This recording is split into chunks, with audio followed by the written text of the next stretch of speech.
Of a resolution that the Honourable the House of Assembly concur in the amendments made by the Honourable the Senate to the ICC Cricket World Cup West Indies Bill 2024.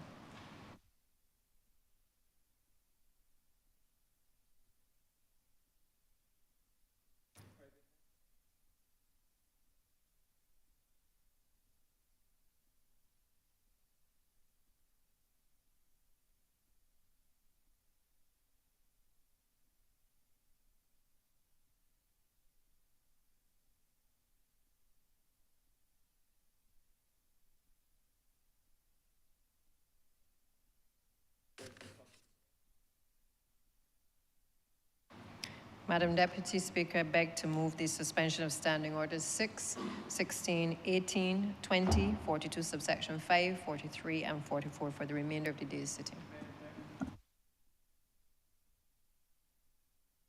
No.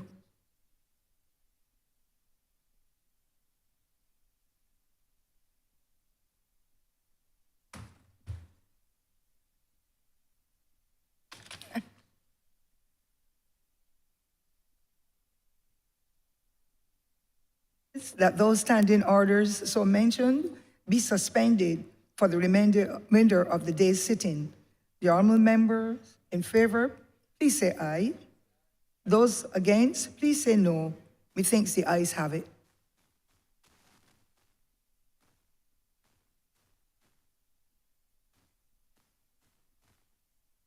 Government's business is the order of the day.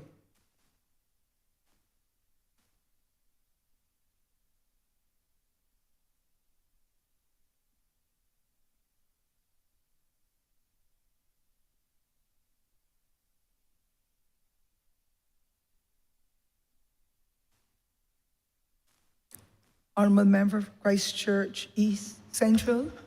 Thank you very much, Madam Deputy Speaker.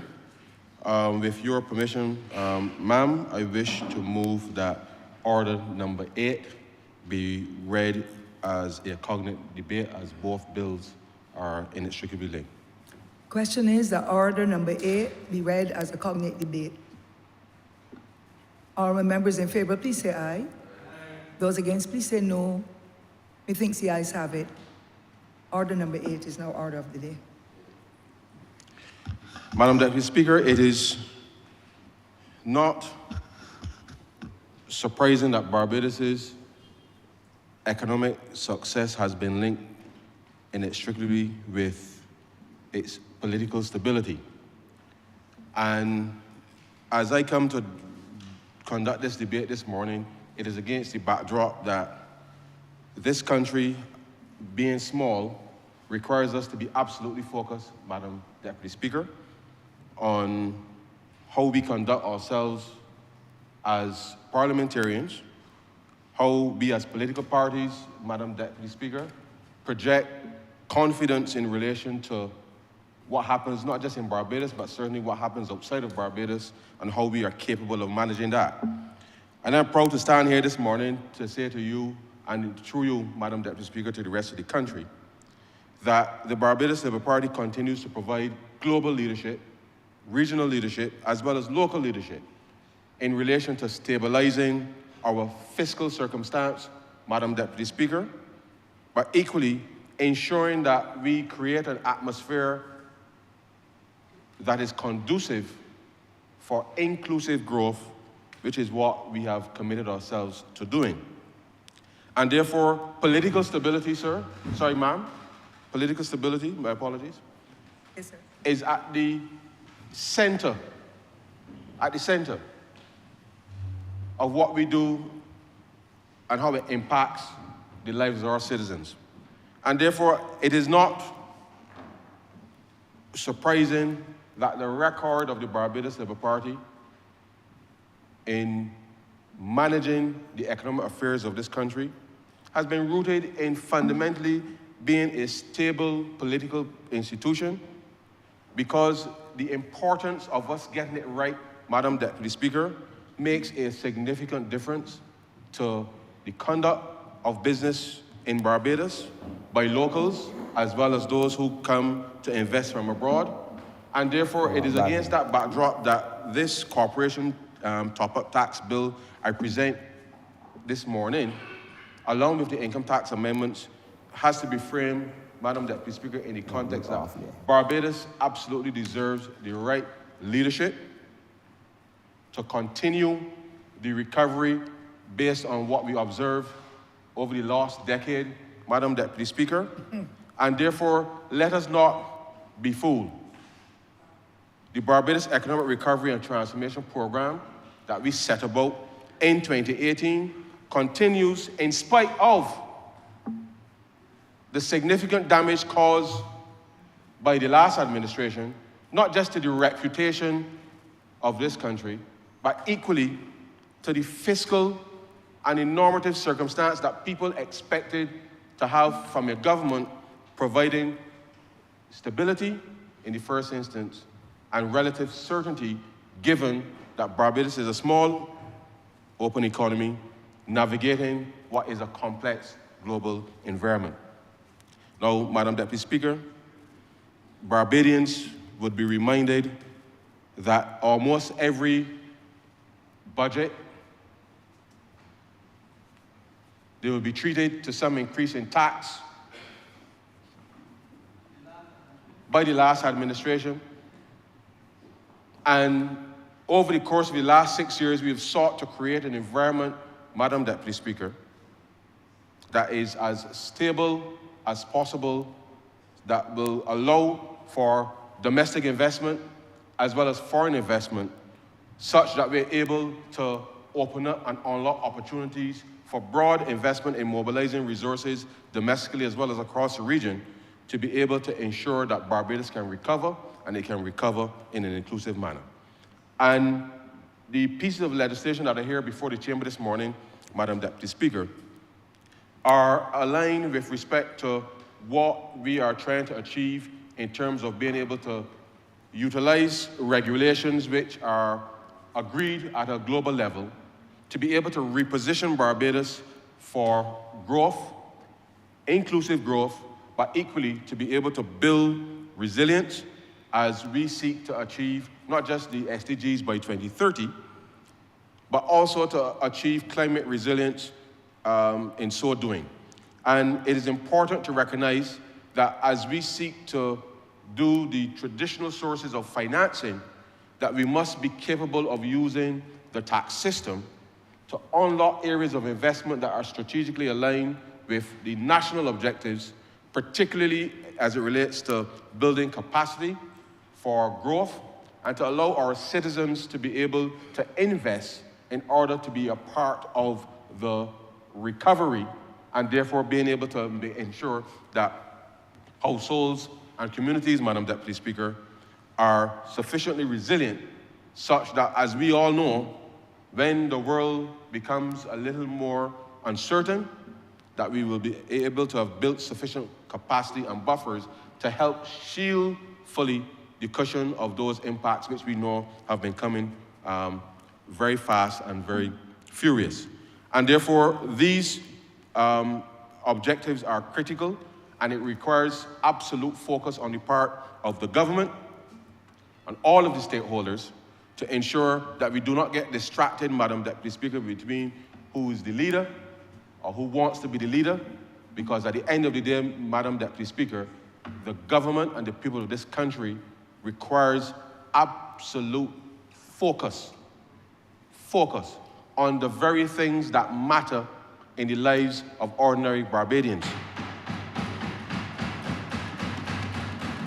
We take this duty very, very, very, very seriously.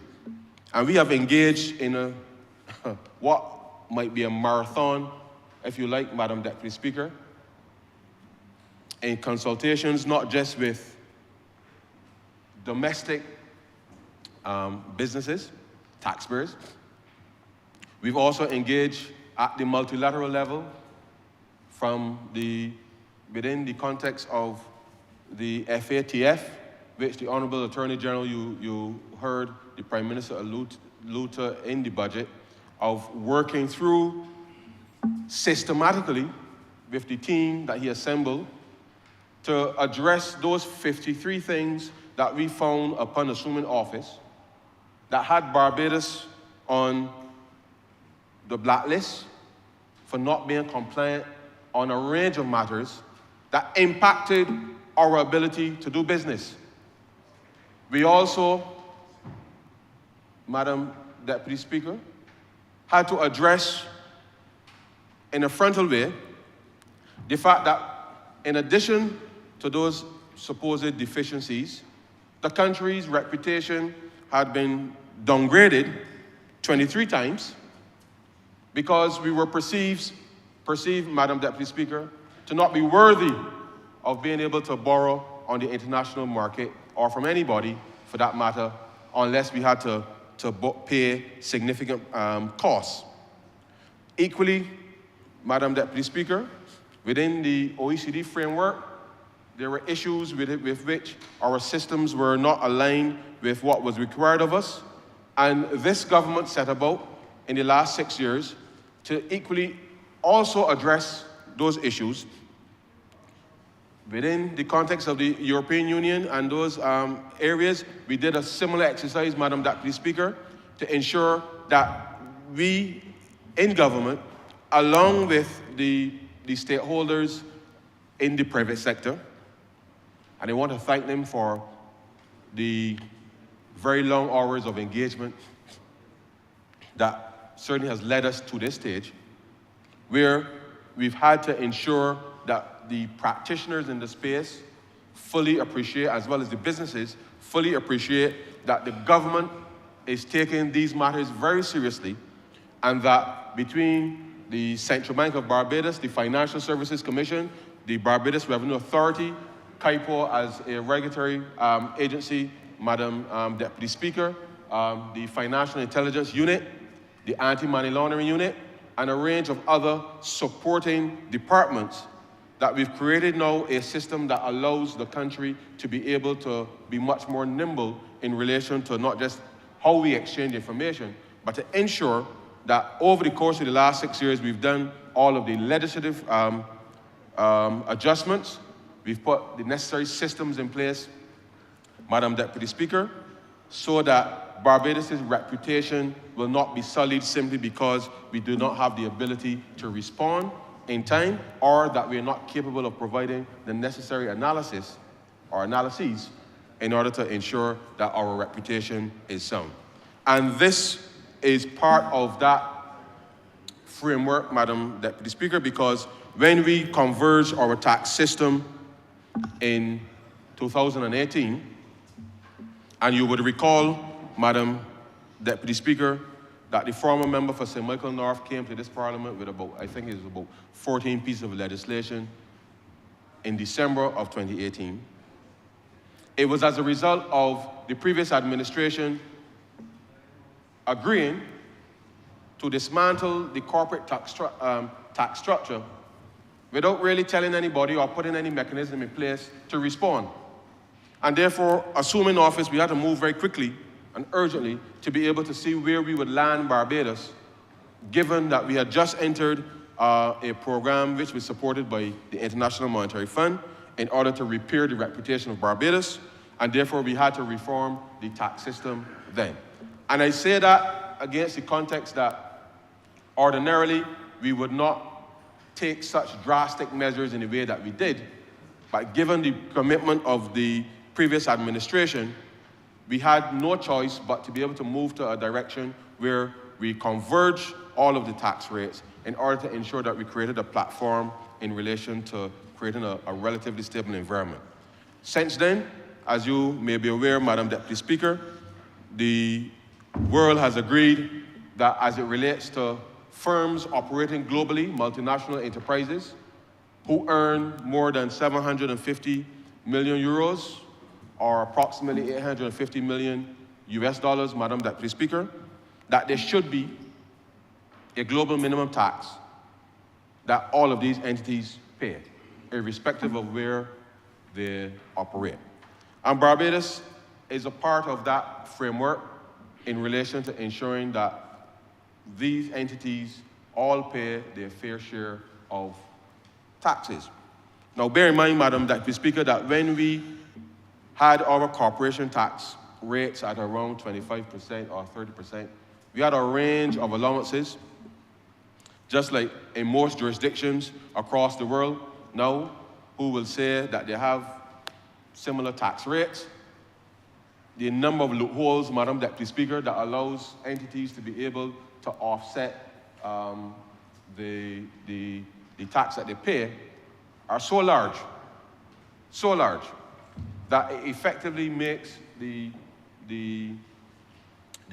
nominal tax rate, you're really making a mockery of it, given the quantum of allowances that are allowed in relation to expenses to be deducted. And therefore, when we converged, we simplified our allowance system and focused on the very things, Madam Deputy Speaker, that we knew we needed to focus on as a country, such as research and development and training and the like, in order to make sure that we focus on those areas that we knew would have been critical at that particular point in time. You heard the Prime Minister, again, Madam Deputy Speaker, in the budget of this year, identify national areas of strategic importance that we too now want to make sure that as we signal to all and sundry how we are going to utilize not just traditional forms of financing, but being able to identify areas within which we want to help mobilize private resources to be able to help Barbados achieve climate resilience, but also achieve the Sustainable Development Goals, especially given that we've gone through COVID, Madam Deputy Speaker. We've had a number of natural disasters impact us in 2021 in particular. And since then, we've seen the evolution of a number of external economic shocks, starting with the war in Ukraine. We had the global supply chain disruption when the boat was stuck in the Suez Canal. We're having issues now where, for example, the level of rainfall is now impacting the amount of water, the volume of water within the Panama Canal, which is also affecting the rate at which the ships are able to transit through there, and therefore there's still a knock-on effect in relation to that. And all of these things matter, Madam Deputy Speaker, to how we do things in Barbados, because we do not have the capacity to produce everything that we can consume or we need in Barbados.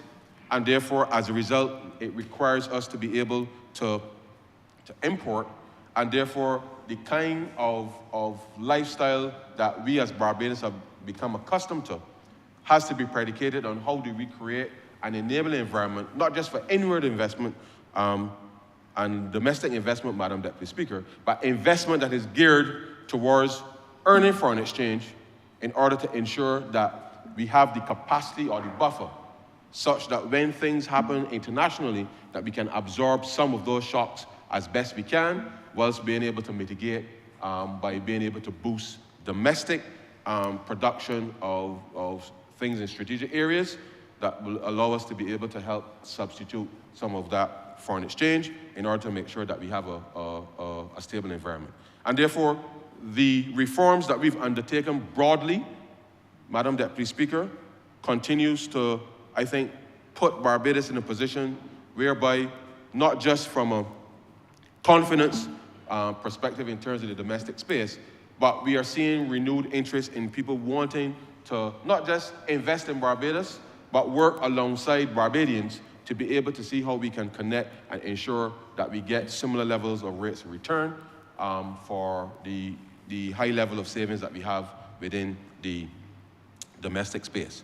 Now, Madam Deputy Speaker, we have determined, as you heard the Prime Minister announce in November in this chamber, when she addressed the matter of the global minimum tax, that commencing January 1st of this year, Madam Deputy Speaker, that we would move away from the sliding scale that we had introduced in December of 2018 for corporate entities.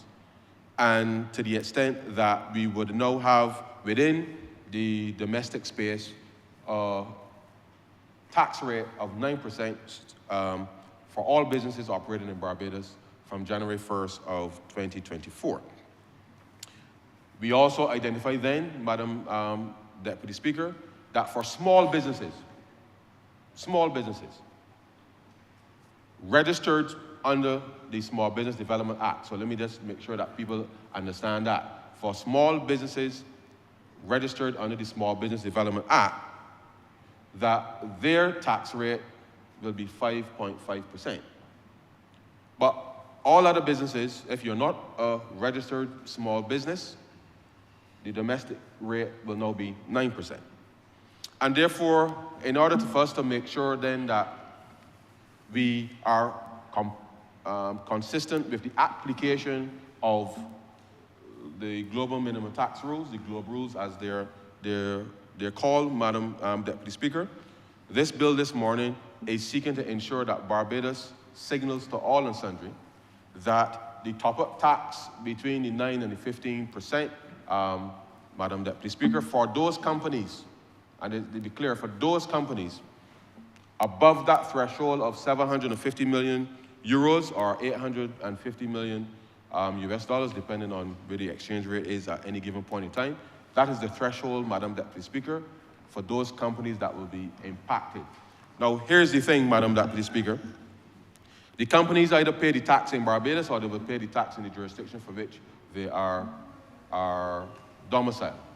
And this framework allows Barbados and Barbadians to be able to say to all and sundry that any company, and we actually do have some domestic companies who who meet that threshold, and therefore, as in Barbadian companies, who fall within that threshold, and then there are others who operate from Barbados who equally fall, who cross that threshold.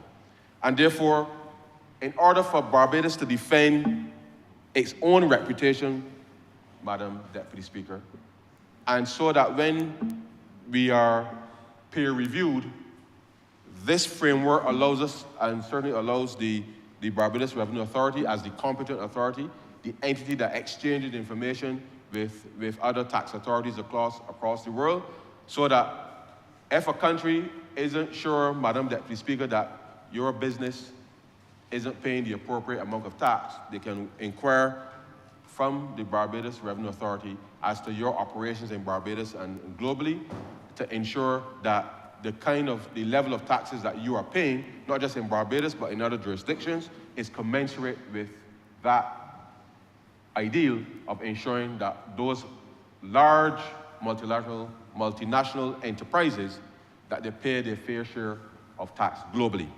And therefore, there are not a lot of those companies of Barbadian origin, but Barbados has long created an environment where companies want to do their work from here. They do their work from here. They provide a large number of jobs for Barbadians, our constituents, Madam Deputy Speaker. And therefore, this is important from the perspective that in order for us to ensure that we signal to all and sundry where Barbados stands in relation to the global minimum tax, this piece of legislation sets out where we make the necessary provisions such that for those entities that are operating here, we've had a series of consultations with those entities who have been long-standing and actually want to remain in Barbados, that this is the new framework and regime that will take place. Now, if you're not above that threshold, Madam Deputy Speaker, then the 9% applies to everybody else, except you're a small business. And that has been in place since January 1st of this year, 2024. And therefore, we are now, and again, in a sense, providing certainty to the business community in relation to where Barbados stands in relation to not just the global tax system, but how the Barbados Labour Party intends to manage, Madam Deputy Speaker, the tax policy as it relates to Barbados' fiscal situation. Now, you heard the Prime Minister in the budget indicate very clearly to Barbadians, Mr. Speaker, that there will be no new taxes introduced this year. Where we stand now, we expect to see some upside as countries come on board with respect to the implementation of these rules, and as we transition from 2024 to 2025, where in 2025, all companies operating globally will be subject to these regulations. We are transitioning to, during this year, to ensure only for 2024, just to be clear, only for 2024, that for those companies whose original jurisdiction have not yet implemented the legislation, that only for 2024, Madam Deputy Speaker, those companies will remain on the previous sliding scale, a 1-year effective transition, if you like, to 2025, and therefore it is important to signal that because we are conscious that all companies require certainty in relation to where we are going. And therefore, having done the consultations, we are confident that the piece of legislation that we have here puts Barbados in the best possible position, Madam Speaker, to be able to help transition from what would have been the previous system into the new system in a way that is relatively smooth, Madam Deputy Speaker, and therefore allows us now to be able to signal how we are going to manage tax policy in order to drive how we achieve not just the Sustainable Development Goals, but equally respond to the climate crisis. And I wish to remind the Chamber that having identified those priority areas in the budget a couple months ago, we've already started in earnest in relation to developing the framework within which we will operate there to be able, as we transition in this period, to ensure that the credits that we've put in place allows companies to do that investment on behalf of the people of Barbados, therefore allowing us to be able to effectively utilize that as some additional fiscal space to achieve things in areas of priority, whether it is areas in respect of the marine preservation areas that we identify. And as you know, Madam Deputy Speaker, the debt swap that we did 2 years ago, supported by the IDB as well as the TNC, that we now want to ensure that we work alongside all of the investors along the coast of Barbados to ensure that they too can help advance some of the works that need to be done to protect not just their investment, but protect the beaches, to protect the coral reefs, Madam Deputy Speaker, in terms of coral reef restoration, to preserve the marine environment, and that is a critical area that is of national importance, and therefore working alongside the Coastal Zone Management Unit as the ultimate protector of our coastal zone, working alongside them, then we know that we'll be able to unlock significant investment to build resilience, climate resilience for the country, and to be able to ensure then that the businesses operating within those environs, that they can play a significant role too in protecting their investment, and ultimately ensuring then that Barbados has the capacity to be able to grow and grow in a sustainable way, and therefore we are utilizing, again, the tax system through policy to be able to unlock some of those investments. We've also identified areas of R&D that we believe are critical in areas of pharmaceuticals and the like, Madam Deputy Speaker, as a growth area, given we have invested significantly in producing a number of scientists at the University of West Indies, and you will recall that we came to this chamber very early in 2018, Madam Deputy Speaker, to redouble, in a sense, the investment in our people by removing the tuition fees that was put in place by the last administration. And therefore, rather than seeing the university as a problem, Madam Deputy Speaker, we have determined that we will open up opportunities for research and development to keep as many of our Barbadian, very talented Barbadian scientists here in order to ensure that Barbados can build the capacity to be able to do world-class things, Madam Deputy Speaker. And therefore, when we speak to policy coherence, it's important to understand that, as I've said to the OECD, I've said to the competent authorities, officials that are here, that Barbados's development is inextricably linked to how we are able to build sufficient human capital, human intelligence, Madam Deputy Speaker, to be able to solve not just problems in Barbados, but to help solve global problems. And therefore, by being able to focus very clearly in some of these areas, we know that if we put our absolute focus in helping Barbadians to be able to achieve in some of these areas, the return on that investment, Madam Deputy Speaker, will be significant. And that is what this government has committed to doing. We will continue to do so, but it requires us to be able to ensure that we are laser-like and focused in order to make sure then that the balance between the investment on the private side and what we can ensure that at the back end, because R&D sometimes takes some time before it becomes marketable. The reality is that you have to choose a few areas, which we've done, particularly within pharmaceuticals. Given our demographic profile, especially in areas where we know that there needs to be better research done with black populations and medicines that are tailored specifically for our demographic, we are absolutely confident that that investment will pay off for us, because at the end of it, Madam Deputy Speaker, we have to make sure that we also are able to provide, again, as we've continued to do, proper access to health services, which includes significant R&D within not just the pharmaceutical, but within the medical research space, which will allow us to be able to drive not just innovation, but equally allow for greater productivity if we're able to solve those problems in collaboration with those who operate globally. And therefore, this is not just an exercise about what the level of the tax rate will be. This is about how do we reposition Barbados strategically, Madam Deputy Speaker, using as one part of the tax system to be able to facilitate Barbados' development, our growth, in order to ensure that, again, as I said, we can build resilience, meet the SDG goals by 2030, and equally be able to allow for some level of enfranchisement with Barbadians in a way that is significant. Now, the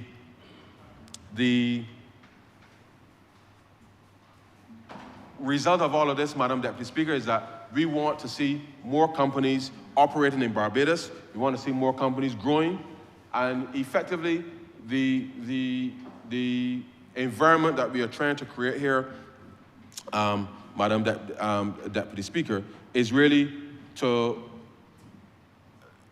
provide, again, the kind of leadership to Barbadians and the rest of the region in relation to how we transition. Now, coincidentally, Madam Deputy Speaker, as you know, if Barbados, well, not say if, Barbados has been known to be a leader in the region. And I believe that under the last administration, there was a sense of complacency. Complacency that meant that we were not as focused and agile as we ought to be in relation to further building that capacity. And I will remind you and the public, remind the public through you, Madam Deputy Speaker, that whatever we do, the focus has to be how do we leverage the long history of investment that we've made in our people, and these reforms that we are undertaking are all inextricably linked, Madam Deputy Speaker, and therefore, whilst we're here this morning to speak about tax, I want to say to Barbadians, wherever you are, that getting ourselves in order is important if we are going to develop the right type of policy interventions that can help grow the sectors or the industries that businesses are operating in. And that means, Madam Deputy Speaker, that the sharing of data and information with the government is going to be key. And the reason that that is the case is because as we have continued to engage and advocate on Barbados' behalf, Madam Deputy Speaker. Certainly my engagements, through my engagement, I should say, persons have reached out to say they want to do these things in Barbados. But oftentimes, people see it as a threat in terms of people wanting to come and take the market space. When, in truth, in fact, sometimes it is more about healthy competition in the first instance, but then two, the collaborative effort now that is required, Madam Deputy Speaker, to not just see Barbados as just 166 square miles, but being able to leverage the, as I said, the capital that we do have to scale that up in order to ensure that we can do more exports. And I think that is where there is somewhat of a disconnect between where people in the private sector may believe that if you give the government information that we just want to tax you. And I can be honest with you, Madam Deputy Speaker, we want to collect the tax, yes. But the key is to grow. So if we get the right kind of information, it means that the right tax level can be applied that encourages growth rather than having a situation where you got some people hiding and ducking from the BRA or the NIS. They want to do things, but because they're not providing the kind of information, then we really can't help forge the relationships. Why? Because when people come in and want to do business, they want to do business with people that they know are credible, Madam Deputy Speaker. They want to do business with credible people. And therefore, no matter where you are, there's always an option for us being able to ensure that there is regularity to all of our actions. Now, I have seen instances where we have been able to help businesses grow simply by being able to have an exchange of information with the government to ensure that the right policy framework can be set in place, the right links can be made in the appropriate jurisdictions to expand business. And that is what the government is really here to do. And with that expansion, it means more revenue for the country. We can better deliver the services that people want and need, Madam Deputy Speaker. And therefore, it allows us then to be able to monitor and ensure that, one, we don't have a situation developing where people feel as if they're being targeted as they were under the last administration, when every time the Minister of Finance came to this place, there was an increase in tax in somewhere on the very same people who were already paying taxes and certainly were experiencing a significant deterioration in the quality of the public services. And I don't need to go back there to remind you, Madam Deputy Speaker, of the sewage that was flowing in the streets for almost 3 years, because these are the things that require absolute focus to ensure that the entire ecosystem, nobody is going to invest, Madam Deputy Speaker, in improving the plant if the public services are not up to scratch. And therefore, you must appreciate that we need information to ensure that we get the compliance right in relation to taxation, so that the government itself, as we go and we meet with partners to open up access to markets, that the private sector is alongside sharing the right type of information to be able to help to do that. Because I will love Barbadian companies, Madam Deputy Speaker, as I know it is indeed possible in this very digital age that there's some young enterprising boy or girl who might be sitting common entrance today, Madam Deputy Speaker, who might come up with a brilliant idea and in 2-3 years got the world upside down and earning billions of dollars. And therefore, we have to be capable of supporting, not just from an accounting or legal perspective, but supporting those types of individuals, because in the world that we live in today, Madam Deputy Speaker, it is driven by data and information and content. You still have the bread and butter things, the stuff that you need to touch and feel, of course. But the world is driven by data and information today. And the development of artificial intelligence is an area that we could easily see a few companies springing up out of Barbados that will meet these thresholds.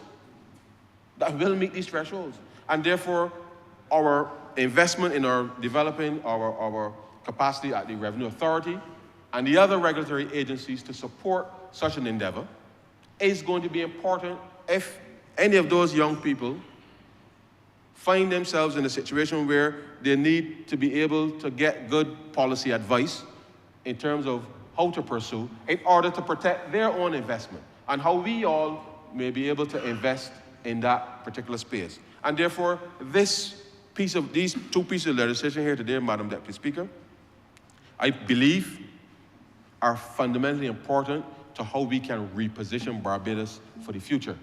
If people believe that all we are out to do is to tax you, Madam Deputy Speaker, then I believe you're maybe in the wrong space, because this country and its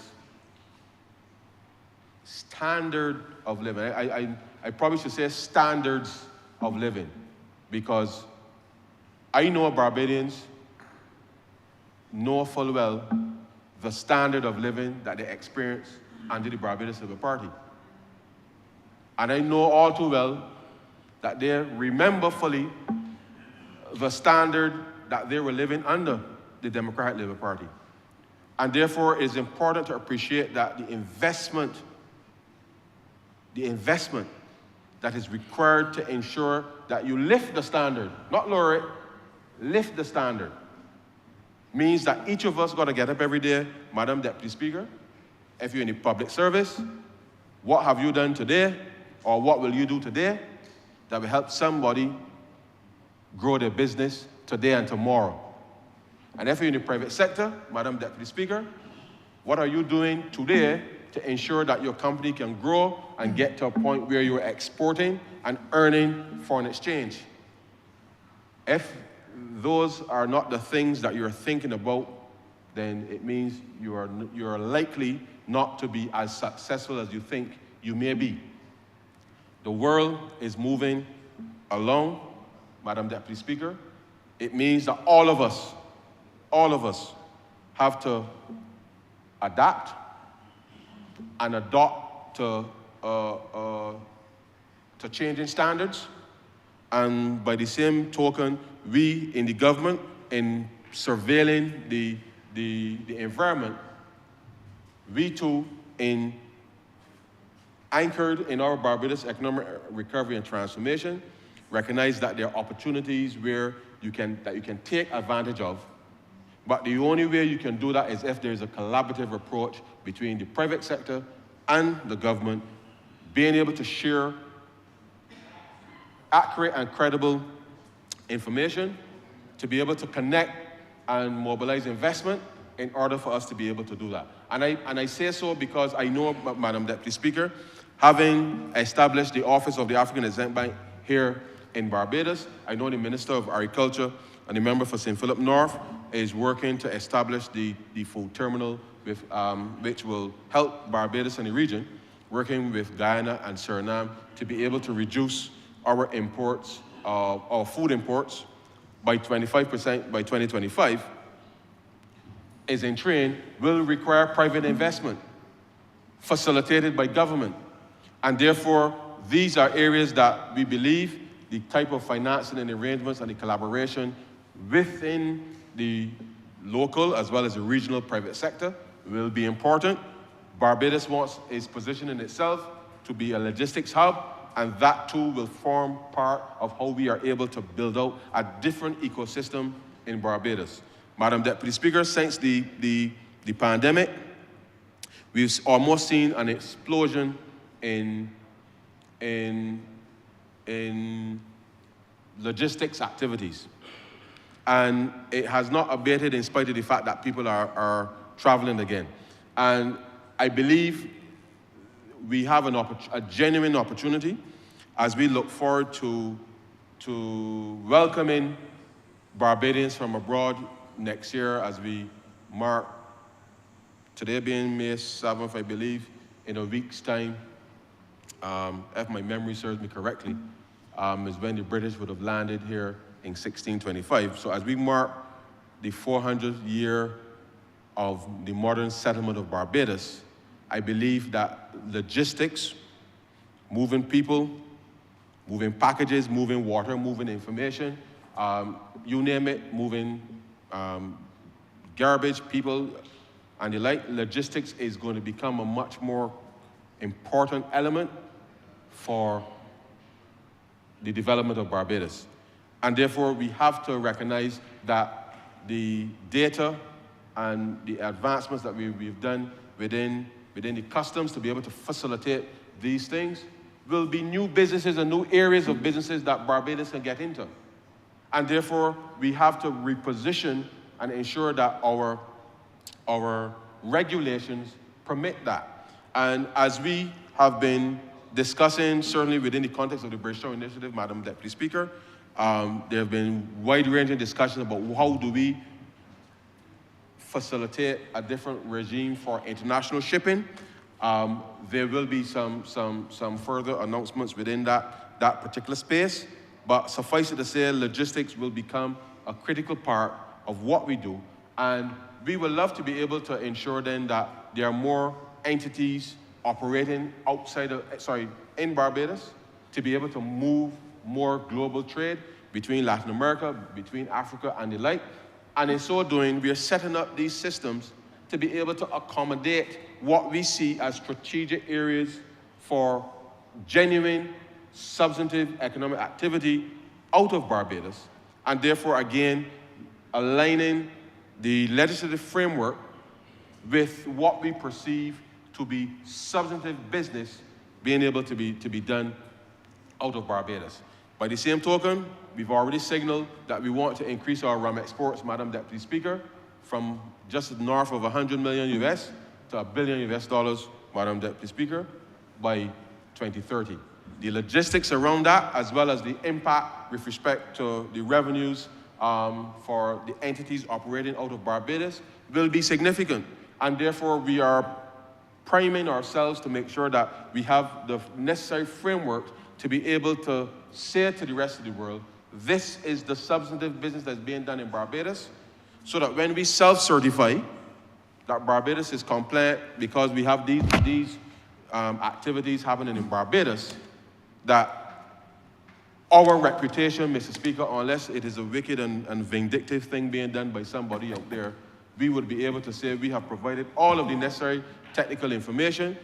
All of the companies will be able to exchange information with whichever tax authority to be able to verify and validate that the substance of the activity taking place in Barbados and with whom we're doing it with, that is legitimate, Madam Deputy Speaker, and therefore the adherence to the global rules and the application and interpretation of those global rules, Barbados intends to ensure that it mounts the most robust advocacy, because we believe, Madam Deputy Speaker, that unless your government is out there to defend the interests of ordinary Barbadians, the interests of businesses in this country, then it would mean that we will not be in a position to ensure that we can improve upon the standard of living that persons have in this country, and therefore we cannot take any of these things for granted, because these are the things that will have a significant impact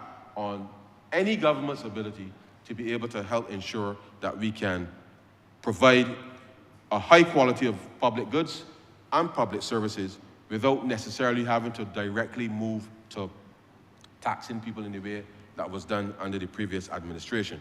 Let me reiterate, Madam Deputy Speaker, that we have developed a posture of trying to move away from direct taxation and try to move towards indirect taxation, whilst being able to ensure we can improve the quality of the public goods and public services that we're offering. And that is still our trajectory. And therefore, as we put these mechanisms in place, Madam Deputy Speaker, then we are confident that we can continue to do that, and notwithstanding the fact that not all countries have moved at the same time, we are confident that by 2025 everything will be in place outside of Barbados. But the reality of it is that in us being able to say to the rest of the world today that Barbados is, by passage of this legislation, adopting the globe rules, it then means that there are opportunities now for us, Madam Deputy Speaker, that were not there before, for us now to be able to do some more bilateral treaties with countries all over the world who may have viewed Barbados as being a low tax jurisdiction before, and therefore now potentially opening up more avenues of business for companies operating in Barbados. And therefore, when we do this piece of legislation, as I said, once we are able to negotiate through the Ministry of Foreign Affairs and the Ministry of Energy and Business, the double taxation treaties, along with Ministry of Finance, of course, to be able to ensure that we can get these things executed as quickly as possible, then there are additional opportunities where we can open up spaces and therefore allow Barbadians to then have an additional avenue for investment, which then helps to be able to grow, Madam Deputy Speaker, grow the pie, so to speak. And therefore, this is also why we are bringing this piece of legislation here today, because it is important that you place the pieces of the puzzle together in a coherent manner, Madam Deputy Speaker, as you seek to chart the way towards being able to have Barbados being a world-class country by 2030. And therefore, speed is of the essence, and therefore, really and truly, Madam Deputy Speaker, what I'm saying to the country is that you have to make the decisions quickly, implement them, Madam Deputy Speaker, get the right strategic partners on board in whatever sector or industry you may be operating in. And once you do that, Madam Deputy Speaker, then we can see a different posture for Barbados in the future.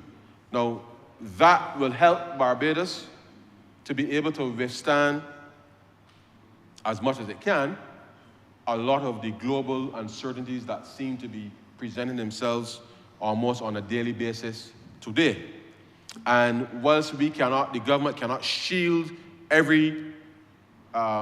fully everybody from every shock that exists, if we do these things, Madam Deputy Speaker, then we would have put ourselves in a position where, not just within our families and our communities, but at the national level, Barbados would be in a much better place to be able to withstand that which we know is coming, whether it is a natural disaster, whether it is the prospect of conflict in another part of the world leading to the escalation in energy prices or shortages in some particular commodity, Madam Deputy Speaker.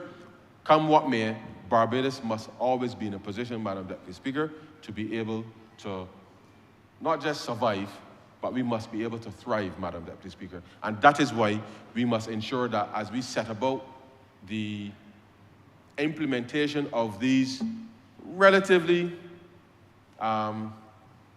nobody gets excited about tax matters, Madam Deputy Speaker, but these are areas that Barbadians can get excited about the possibilities in relation to how you can create an ecosystem that allows genuinely your businesses to grow. And the officials at the Revenue Authority have been working tirelessly, and I thank them for what must have been a marathon set of work to be able to ensure that we have the systems in place and working collaboratively with all of the stakeholders to be able to put Barbados in a position where not just defend its reputation, but as I said, to be able to unlock areas of opportunities for growth. And this is an area that I want to wholeheartedly support, because rather than seeing the BRA as just tax collectors, Madam Deputy Speaker, we want to work collaboratively, certainly with the business community, to see where we can align the opportunities that we've identified so that we can help them, we meaning the entire ecosystem of government, to help them to be able to take advantage of those opportunities, thereby being able to deliver better terms and conditions for our people, better returns on investment for our people, in order to ensure, as I said, that we can build the resilience, meet the SDGs, and to be able to enhance the standard of living. Now, the legislation has a number of provisions, both sets of legislation, Madam Deputy Speaker, many of which are extremely technical pieces of clauses here. But let me just indicate that in discussions yesterday with a number of the competent authorities over lunch, they all indicated that for the companies that they have to administer, especially given that companies operate all over the world, Madam Deputy Speaker, you have some multinational enterprises that operate in over 100 countries, 100 jurisdictions. And in particular, I was struck by a particular conversation where the competent authority from the particular country said, whilst they have the capacity to deal with stuff at the federal level, that they had also a number of, probably about 27 sub-regional or state levels, as well as almost 200 municipal or city types of regulations that they had to go through. And therefore, the complexity in trying to harmonize what is at the city level, what is at the state level, what is at the federal level, proved to be a challenge for them, let alone the fact that the same multinational might be operating in several other jurisdictions with several other similar complicated structures that they equally have to be able to do. And as I was listening to their experience about how they're implementing these rules, and I said, boy, be lucky because we don't have that level of complexity operating in Barbados. But they recognize that because of all of these complexities, they're trying to make it as simple as possible for all of these companies who exceed the threshold to be able to report and have the information exchanged across jurisdictions, simply because it is almost an administrative nightmare just within their own jurisdiction to be able to verify and validate in real time, unless you have the relevant IT systems, which they're doing. And we will be doing, so in listening from and hearing from some of them informally, we knew that the path that we are on and the things that we're introducing, that we are definitely on the right path, because we don't have the complexities of some of these countries to be able to administer. But it just reaffirmed in our own minds that the interventions that we are making, not just to digitize, but to ensure that it is as easy as possible for people to pay the Revenue Authority, and that's why when we did the digital payments system and the banks upgraded, that, again, I call on the business community, whether you're a vendor or the established business or whomever, and you heard the Prime Minister in relation to the budget this year about the credit for companies who will modernize their systems, digitize their systems, that they will get 100% credit in 1 year, to encourage the business community, no matter your level of activity, the importance of digitization is going to be absolutely key to how your business is able to perform going forward.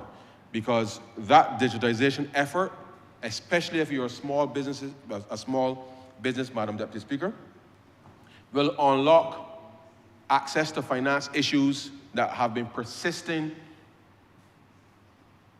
for small businesses for a long time, because the digitization of those records will mean that whether you go to your credit union, whether you go to the trust loan, whether you go to fund access or a bank, Madam Deputy Speaker, that the recording of those transactions, that the financial institutions will be well aware as to what is your level of activity or turnover, so to speak, and be able to assess, well, what terms can I online you to help you then be able to further expand and to do more business?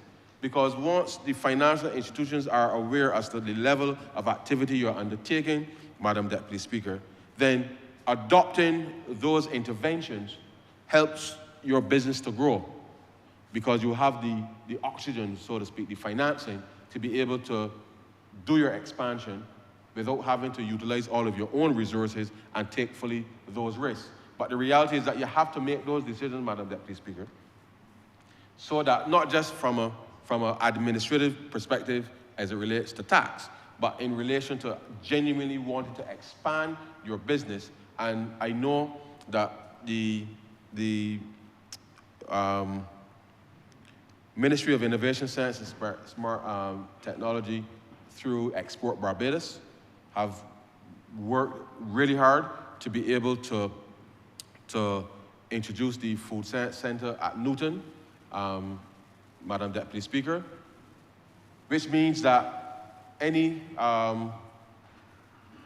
business person, really, any business person can go there and utilize that facility and be able, if my memory serves me correctly, they should be able to produce 10,000 units of whatever it is you put program into the system. You bring the raw materials, and you get your labels and everything done within an hour. 10,000 units an hour, Madam Deputy, ready for export, ready for whatever you want to do it, without you then having to go and find the capital for the equipment to do these things.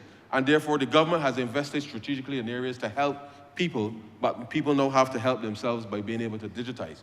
And therefore, it is important that as I listened to those exchanges yesterday with those persons, that Barbados is definitely on the right path to being able to grow this economy, definitely on the right path. The interventions that we're making with all of our reforms tells me very clearly, Madam Deputy Speaker, that time really is money.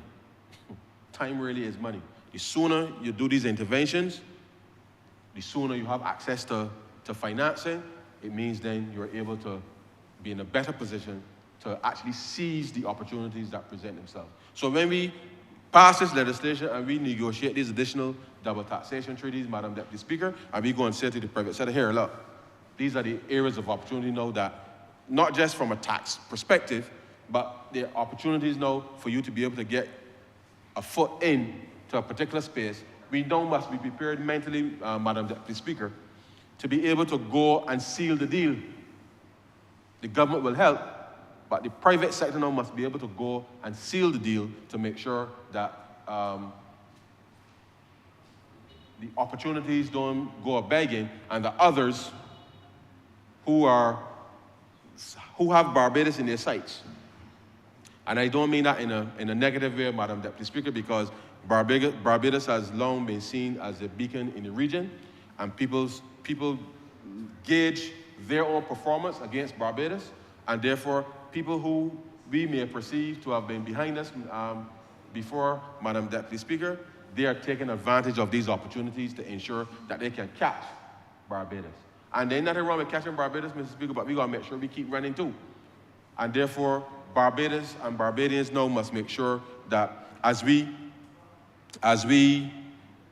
do all of this reform, open up opportunities for us to be able to access markets using tax policy as the mechanism to get through, then it is important to realize that if you can do business, you got to make sure that you got yourself right. Because when people do the due diligence, Madam Deputy Speaker, they will want to know that they're doing business with reputable firms, reputable people, and therefore absolutely critical that we are able to do that.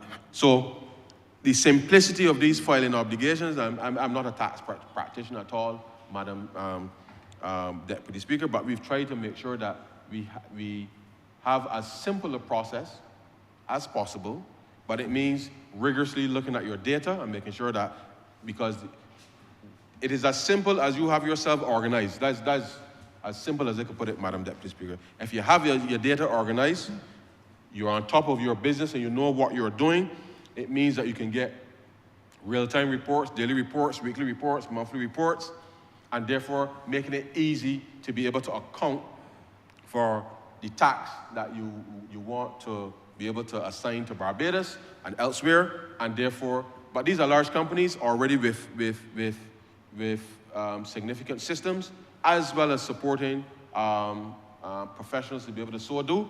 But I would like that same kind of support, Madam Deputy Speaker, for the smallest company in Barbados, for the smallest vendor in Barbados. But we must adopt a similar standard to be able to help us to be able to move to a different level.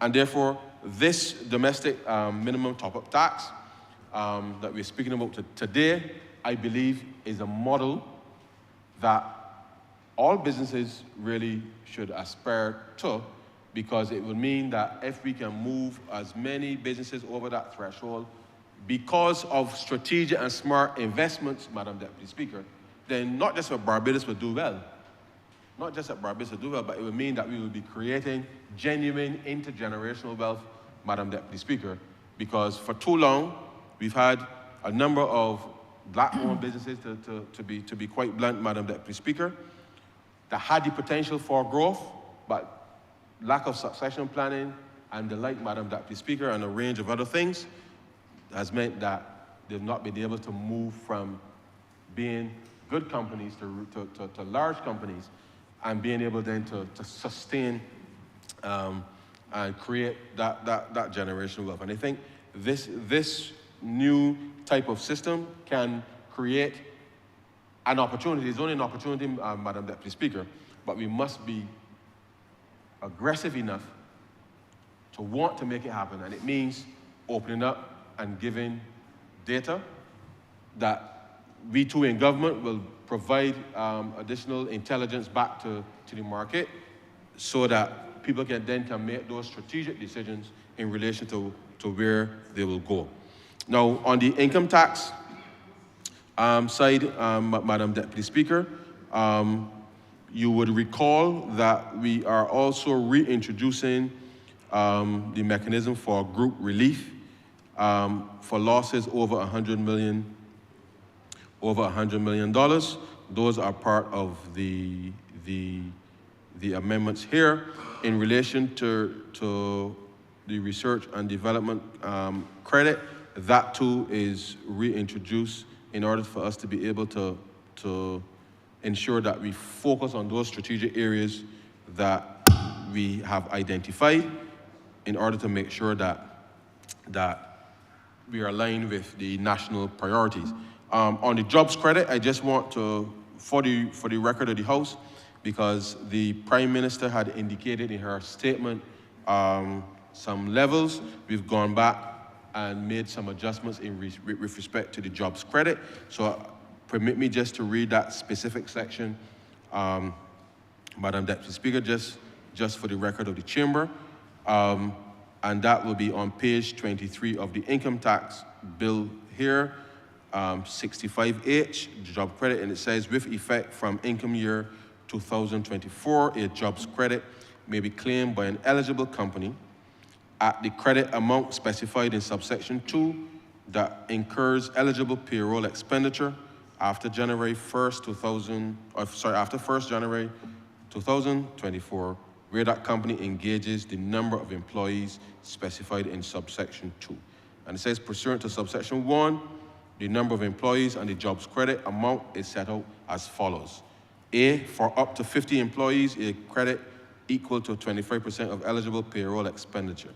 B, 51 to 100 employees, a credit equal to 50% of eligible payroll expenditure. C, 101 to 150 employees, a credit equal to 75% of eligible expenditure. And D, more than 151 employees, a credit equal to 100% of eligible payroll expenditure. And clause 3, it says, An eligible company shall not be permitted to include in a claim for a jobs credit expenditure that was not incurred in the income year to which the eligible payroll expenditure relates. An eligible company shall not receive a jobs credit unless the company has paid in national insurance contributions payable by the company for all periods before the 1st of January 2024. 2, amounts deducted or withheld from emoluments to employees in respect of their income, or B, where the eligible payroll expenditure can reasonably be considered by the commissioner to be excessive and unreasonable in relation to the company's business. And so you would see, following there, Madam Deputy Speaker, there's some other technical things, but we've sought to ensure in every instance that as the member for St. Peter caused the ire of some of our business community in relation to his concession bill that he brought here a few weeks ago, that we are consistent, Madam Deputy Speaker, in relation to how we administer the regulatory requirements for ensuring that your statutory obligations are satisfied. And therefore, it is important to reiterate that this government means business when it comes to labor. And therefore, it is important to be able to identify that. And so the reality of it is that you have to ensure that there is those statutory obligations are complied with, and that would be the case certainly in this instance. As it relates to research and development credit, Madam Deputy Speaker, this is page 26. 65I, with effect from income year 2024, a company may claim a research and development credit of 50% of eligible expenditure incurred after the 1st of January 2024 in relation to qualifying research and development activities. A company shall not be permitted to include in a claim for a research and development credit on the eligible expenditure on qualified research and development activities not incurred in the income year to which the expenditure relates. Company, this is 3, a company shall qualify for a research and development credit where the company is A, subject to corporation tax, and B, carrying out qualified research and development activities. And then it goes on with some more specifics there. Also, Madam Deputy Speaker, we have introduced the prepayments mechanism, which it really is an important element in relation to how government is also refining its tax administration. So usually you would have, as it relates to corporate tax, 3, maybe 4 times a year prepayments. We've shifted to monthly prepayments in order to ensure that there is a smoother collection mechanism for government. And this is important because, as you would know, Madam Deputy Speaker, having restarted the domestic capital markets officially in September of, after the grace period, September 2022, after the 4-year grace period for the debt restructuring, and grace period with respect to the payment of principal. We have restarted the domestic market, and that is coming back to a level that we are satisfied. But in the past, government has had to rely heavily on borrowing and those short-term borrowings in relation to treasury bills and the like in order to be able to finance government's operations. We determined that as we are doing this reform now, it makes sense for us to be able, rather than to wait till the end of the quarter to receive money, that we will allow entities to prepay. So you do your calculations, Madam Speaker, and you prepay, and then you do the reconciliation as appropriate at the appropriate time. But to prepay, allowing government to receive a smoother revenue path, and therefore it means that we don't have to rely so much on the borrowing to be able to finance the delivery of government's operations. So this is a significant adjustment to the way that we're administering the corporate tax system, and therefore will be new, and I'm sure that the appropriate guidance has gone out, not just to the persons who are in scope, but I know that from January of 2025, all persons who are within the domestic space at the tax rate of 9% will also be required to have prepayments in place, and therefore people should start preparing from now to ensure that they have the appropriate mechanism in place to be able to do that. But the Revenue Authority will continue to provide the guidance and support in relation to being able to deal with that. Those are some of the areas, Madam Deputy Speaker, that I will speak to, but there's one area that I also want to ensure is covered for the record of the House, and it relates to the introduction of what we refer to as the patent box. I'm trying to find... So the long and short of it, Madam Deputy Speaker, is that with all of these reforms, and I regret that we did not have the transfer pricing legislation to accompany this, but that will come at a later date. But we took the opportunity to be able to introduce a new mechanism for, particularly as it relates to R&D. As you know, Madam Deputy Speaker, please forgive me, we have been not just pushing the matter in relation to R&D, but given that the reforms that we're doing with the Corporate Affairs and Intellectual Property Office, that we felt it was important that we are able to open up a space using tax policy and regulations to be able to try to bring, given that the world has moved so aggressively to a content-driven space, that we can utilize this area of a patent box to be able to drive research and development in areas that we believe will be particularly important. And so I want to mention that specifically, especially in subsection, in the Income Tax Act, in the definitions on page 8, it speaks to qualifying intellectual property means the rights to an invention patent, copyright software, additional protection rights for the invention, D, rights to the registration of an industrial design, rights to the registration of integrated circuit topography, F, additional protection rights for a patent for a medicinal product or plant protection product, G, rights from the registration of medicinal or veterinary product, and H, rights from the registration of new plant varieties, and any other right fundamentally important to the patent that is both legally protected and subject to similar approval and registration process.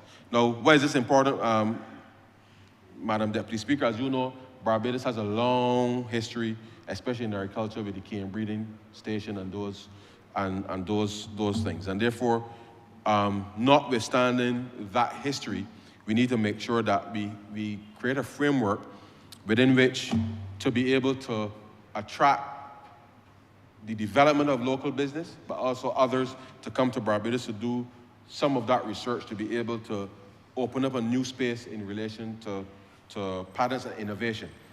And I know that at Newton, Export Barbados is building what is an innovation center to be able to help flesh out some of these areas in order to ensure that we can attract that type of R&D and to focus very clearly on that. Within that space, there's a specific rate for those companies that will engage in those kinds of activities of 4.5%. As part of how we can invite Barbadians to think very creatively, as well as collaborate with whomever across the world, Madam Deputy Speaker, to be able to not just be consumers of technology, but to help be the engineers and to propagate technology that allows us then to be able to, as I said, not just be consumers, but to be the designers and the app developers, and effectively, Madam Deputy Speaker, really to earn the type of money that all the others are seemingly doing across the world.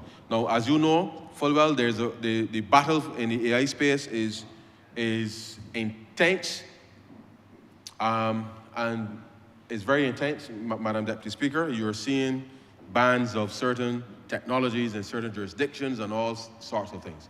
And I believe that we in Barbados, we have an opportunity that was, as they say, was the elephants fighting, the ants and everybody, cockroaches, and will get out of the way. But I believe there's a genuine opportunity for Barbadian designers, entrepreneurs, to work collaboratively with others globally to be able to create almost like a third party. And I know the honourable member for Parish South will know what that feels like.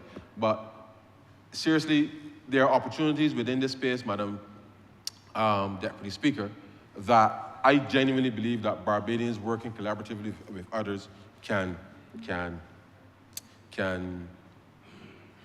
explore. And therefore, it is important that we understand what that would mean, and therefore we are creating the appropriate tax structure and operating structure. I know that there's some other reforms under Business Barbados coming along to be able to do that.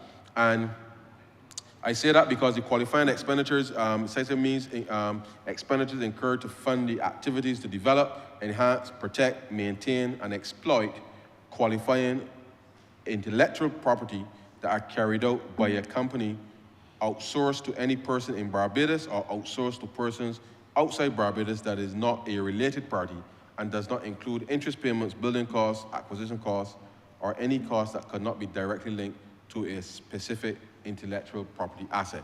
And I know that for the average person listening, sometimes, Madam Deputy Speaker, they will say, well, you know, the government ain't doing enough to help me achieve something. And oftentimes, because people do not necessarily always follow what we do here in the Parliament, it means that beyond what we do here today, it means we have to meet with the various, not just the stakeholders, as we've done, but to really prime people as to what the opportunities ahead are, working also collaboratively with the financial sector to be able to ensure that if we understand strategically where we're going in these types of areas, then the financing that could be unlocked in the financing to be able to fund these types of activities, and that the potential upside would mean that it is not everything that will be quote unquote successful, but the upside is significant if we're able to strategically align not just the financing with the talent, with the legislative framework, to be able to work collaboratively with others to be able to bring these types of things to fruition. Now, we've had a number of Barbadians who have done extremely well in relation to the scientific space, and we now need a different mechanism now where we are able to allow them to collaborate globally, Madam Deputy Speaker. Let us protect these inventions, but in protecting the inventions, it means that we must be aligned with who will get the inventions to the marketplace in order to ensure that our development rights are protected and that we can earn the appropriate amount of monies from it.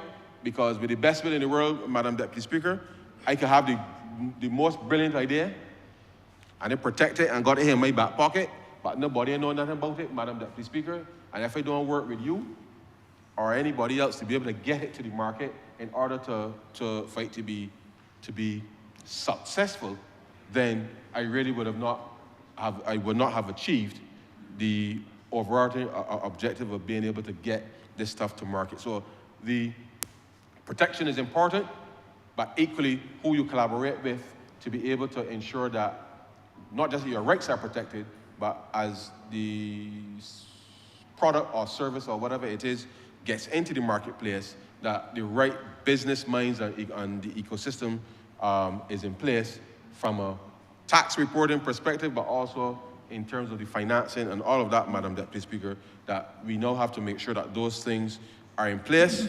And it is not going to be easy, Madam Deputy Speaker, because in these things, the market moves so quickly sometimes that you could be up today, down tomorrow, because something new, something more attractive comes along and captures the imagination of your target market.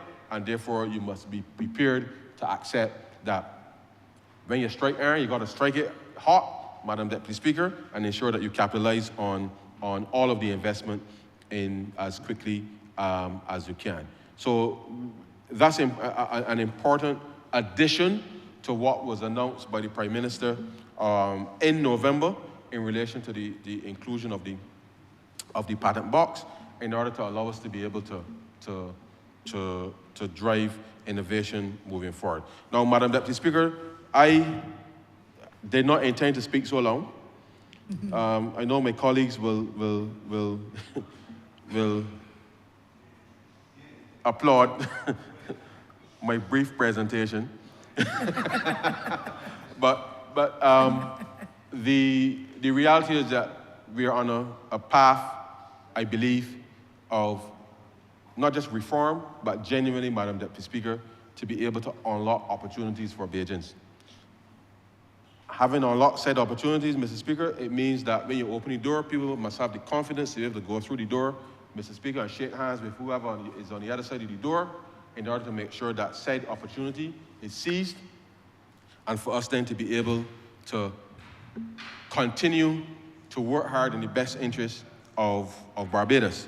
And so it is important that we in government, we continue to communicate, we make it as, and when I say as simple as possible, Mr. Speaker, if you operate in a complex business, then when you're reporting on it, it can't be simple, but we will try to make the process as simple as possible, because you must appreciate that simple means different things to different people depending on where you are. But what we intend to do is to continue to work with the stakeholders. We will make adjustments as appropriate for all of the processes that we're undertaking. We will continue to monitor, Madam Deputy Speaker, to ensure that things are going the way that we would like. If they're not, we will make adjustments as appropriate to ensure that we do not create any administrative issues necessarily for entities.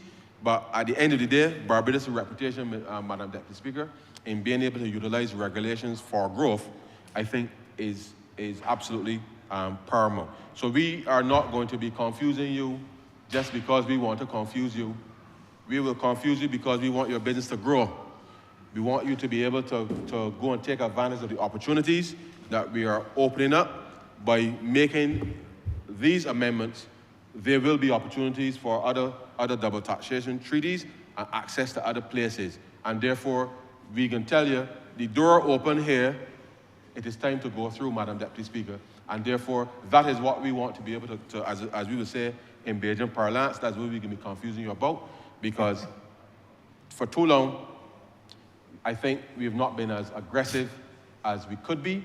We've had to take these last few years to make sure we right-size and do all the things that we needed to do to ensure that Barbados' reputation can be restored.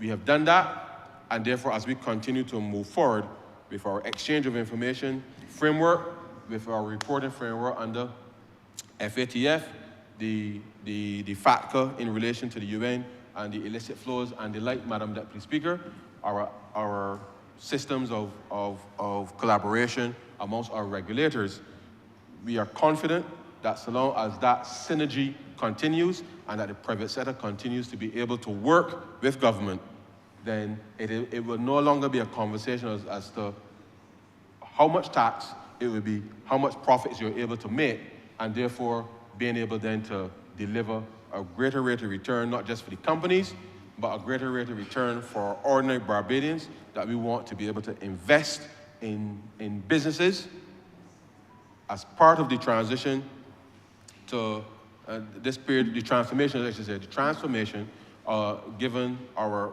objectives under the Barbados Economic Recovery and Transformation Program, in order to allow us to be able to get out and meet our 60% debt to GDP ratio by 2035. And so, Madam Deputy Speaker, I am happy to obviously support this bill, and with those few words, I am obliged to you.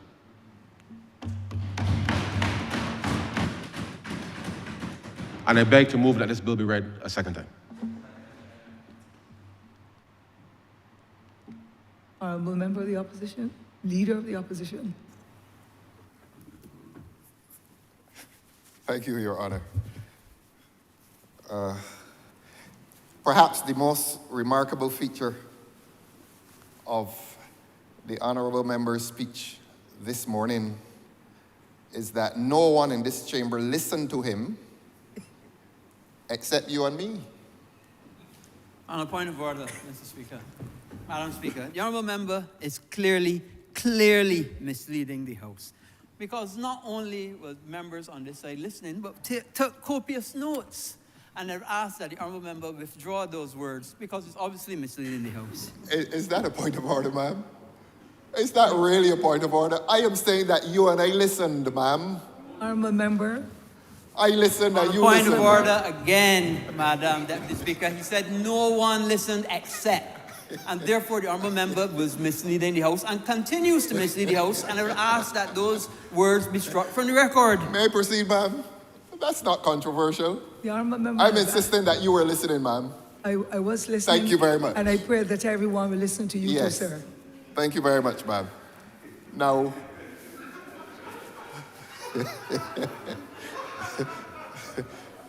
and I know he tried to get the attention of the Honourable Member for St. Peter when he accused that Honourable Member of incurring the wrath of a significant section of Barbadian society when he came here with concessions legislation. I don't know if he managed to attract that member's attention, but then he made a strange admission. He said that in that regard, the government will continue and will continue consistently along that path. Now, I interpret him to be saying that he intends to do what the member for St. Peter did. He intends to continue to incur the wrath by legislation of significant sections of this Barbadian community. Now, he came here today with tax legislation, and he tried and succeeded in saying very, very little about the legislation itself. By his own admission, these technical pieces of legislation are boring and dry, so that his solution to his own dilemma was to give something of a mini-budget speech. And he spoke of all kinds of things, agriculture, and we welcome the member for St. Philip's South. Yes, he spoke of that portfolio. He spoke of all kinds of things, except we wanted to hear him speak more about the legislation. And having sat, and I discovered that his colleagues applauded his decision to sit. Having sat, the public still is not clear as to whether the legislation intends to increase taxation or reduce taxation.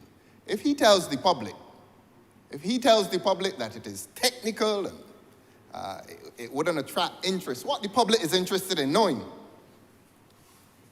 is it going to result in an increase in taxation? Is it going to result in a reduction of taxation? And I think one is obliged to give that basic information. Now, we all know, we occupy this place And we all know that the lifeblood of government is taxation. A government does not exist unless it taxes. That is government's industry in a sense. To tax people, to provide socially to the country, to provide the social services, I beg your pardon, and in some cases involve itself in economic activity. I hope that when the Honourable Member for Christchurch East Central has the opportunity to speak again, he will speak with some clarity as to what the legislation intends to do. Is it going to increase taxation? Will it reduce taxation? We appreciate the dissertation. We appreciate the long speech. He said he didn't expect to speak for over an hour. Spoke for almost 2, to be honest. And he will come back and clarify for the public what the legislation intends specifically to do. Now, as I said, that is the lifeblood of government, taxation. So which parliamentarian will complain about the fact of taxation? We all know that there are several speakers and former writers who spoke of the inevitability of taxes and death. This government seems invested in both, to be honest with you.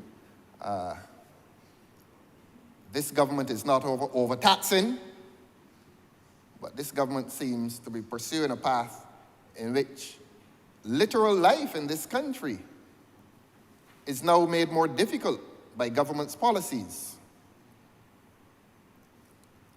But the Honourable Member made a statement, and I wrote it because I want to quote him.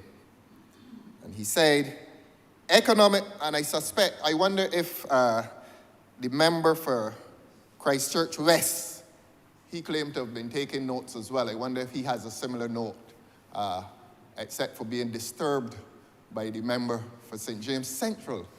Indeed, you would recall, Madam Deputy Speaker, that the member for Christchurch East Central swung so far and wide, he started to talk about the power struggle.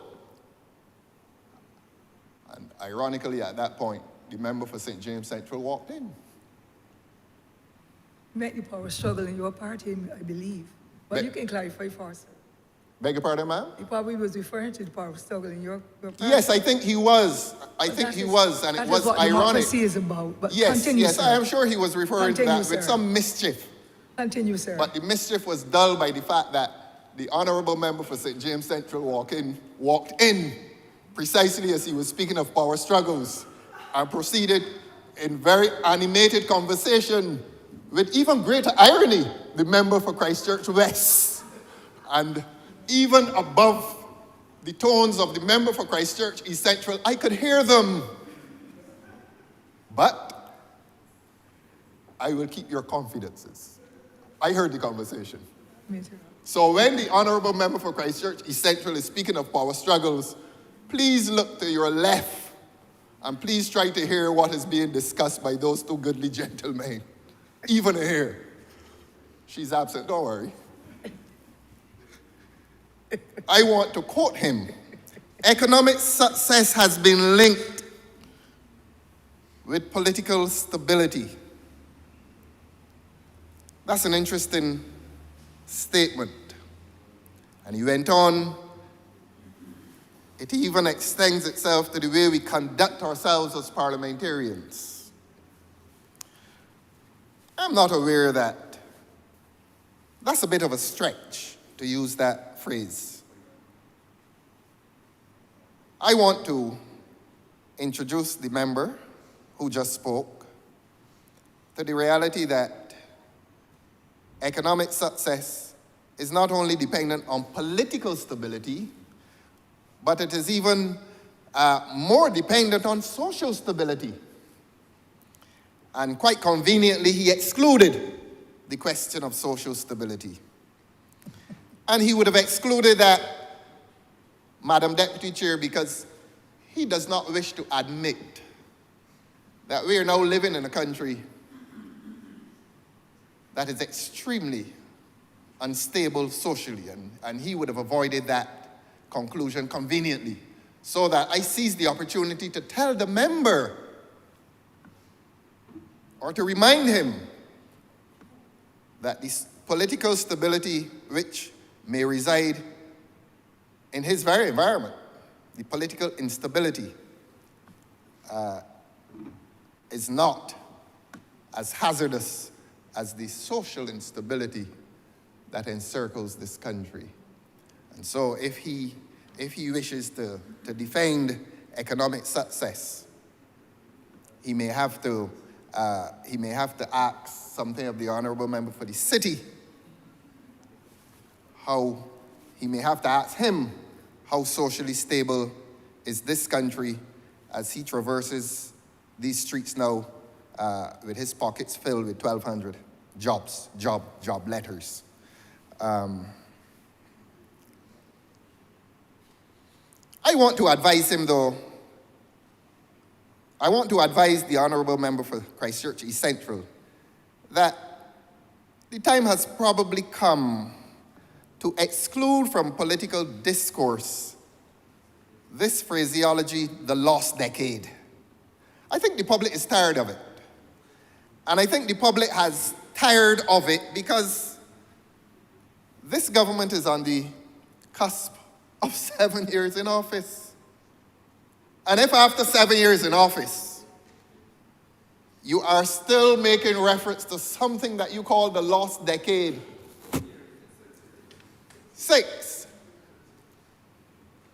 18 and 6 are 24. And I said that this government is on the cusp, C-U-S-P, the threshold, honorable member, of its 7th year in office. And the time has come, and I think you agree with me by your charming smile, Madam Deputy. Do not let that smile confuse you, Don't sir. let it confuse me. Continue to please It is present. all the same, very charming. Continue to please present. Yes. Sir. But the time has come to eliminate that from your political discourse. The public is not impressed. If that phraseology finds its way into every political speech made in here and outside, the public will begin to believe that it is merely propagandistic, that it is empty, that it has no meaning, and that you have nothing else to say that the public will be interested in, such as were his colleagues in here this morning not interested. So he may wish to develop a new phraseology if he wants to make his speeches a little more interesting. They're lining up for me.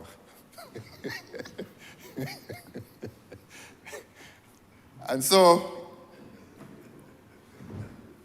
if they will persist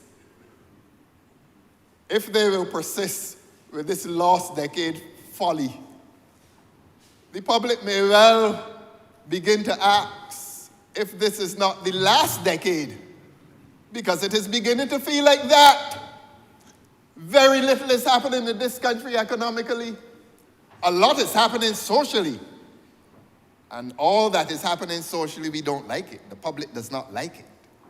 This is an extremely unstable country socially.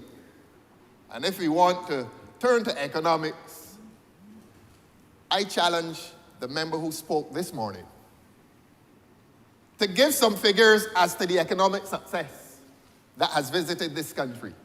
Except, and he made it a mini budget speech, so I'm going to respond in kind, except to remind him that economists, and I'm not an economist, continue to challenge the assertion that this economy has grown by 4%. And credible economists continue to hold the view that 4% is an inflationary figure, that it does not reflect real growth in terms of goods and services. It is a mere monetary measurement. Applied to goods and services, there has been no increase in goods and services. There has been inflation visited on those goods and services, the exchange of those goods and services. And therefore, you've had more money in the economy. Because of inflation, people are spending more. People are forced to spend more.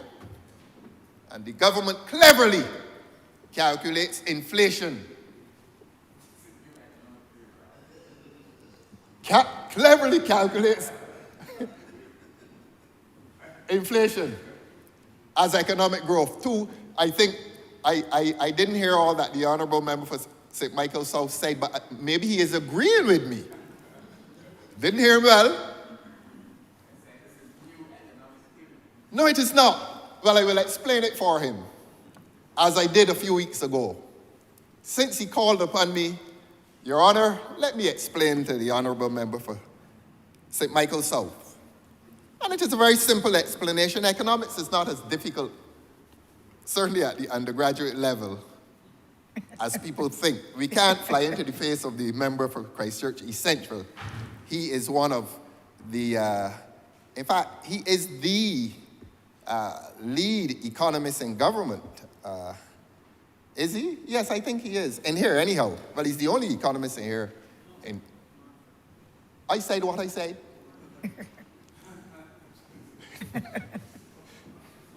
And I will give a simple example which the Honourable Member for Christchurch East Central will agree with. And I gave it a few weeks ago. And this is for the benefit of my good colleague from St. Michael South. If a hawker is selling, a vendor is selling chocolates in the schoolyard, I said it before and I'll say it again. And each chocolate costs $5. And 5 little boys come every day and buy the chocolates. $5 each. She gets $25. If the next day she tells them, well, these chocolates now cost $10 today, and the 5 boys agree and they come and buy the 5 chocolates for $10, $50. So you have moved from $25 to $50. You have exchanged a good, a commodity. Same 5 commodities, same 5 chocolates, except that the money, the amount of money within that schoolyard economy has moved from 25 to 50 because of inflation. And a clever economist such as he's not only clever, he's bright. I give Jack his jacket. He is clever, he's bright, except what we hold against him is the circumstances into which he is forced. Why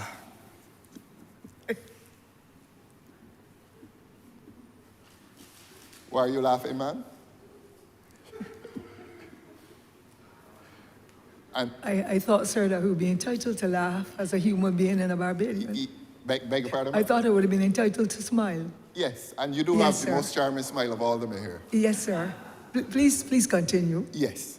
So that example, and the member to the right of St. Michael's South will not disagree that reflects that growth is inflationary growth. The move from $25 to $50 is inflation. But there has been no increase in the exchange of a good, of a commodity. And that is what we contend is happening in Barbados. That there has been no real economic growth. There has been no increase in the exchange of goods and services. That the champion has been inflation. And that the government has taken advantage of inflation to try to mislead people in this country into believing that this economy has grown. Ma'am, the economy has not grown. Inflation is runaway, inflation is rampant, and it is time for the people in Barbados to be reminded of this. And the Honourable Member for Christchurch East Central knows that this government is struggling to attract investment. That they have failed with foreign investment, miserable failure with foreign investment, and they have turned to local investment. And one of the admissions made in the minister's speech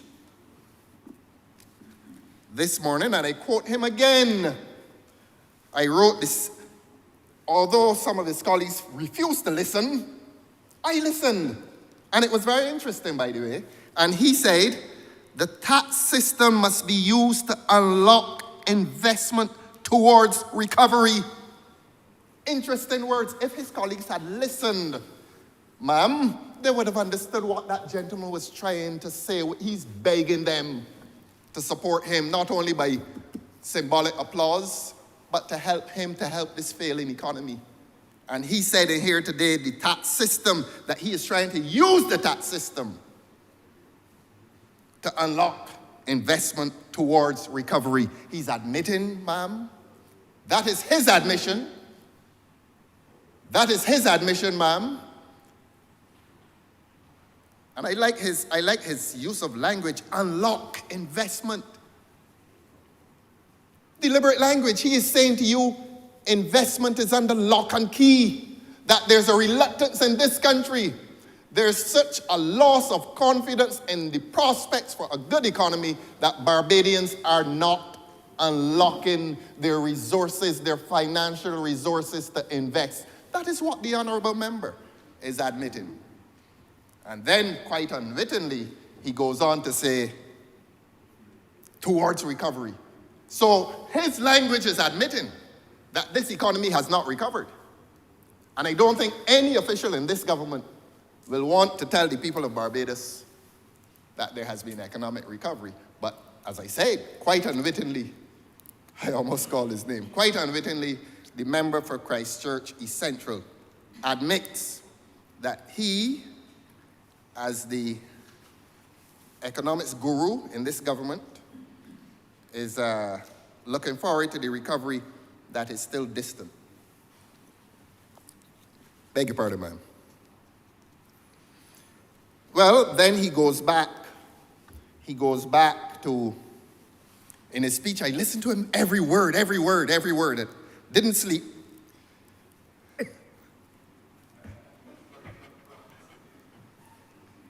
Quote him again. The country's reputation was downgraded 23 times and we could not borrow. That's what he said in here today. Wasn't the credit rate? He said the country's reputation was downgraded 23 times and we could not borrow. Now, this esteemed economist, and I don't say that facetiously, he is an esteemed economist. He's bright.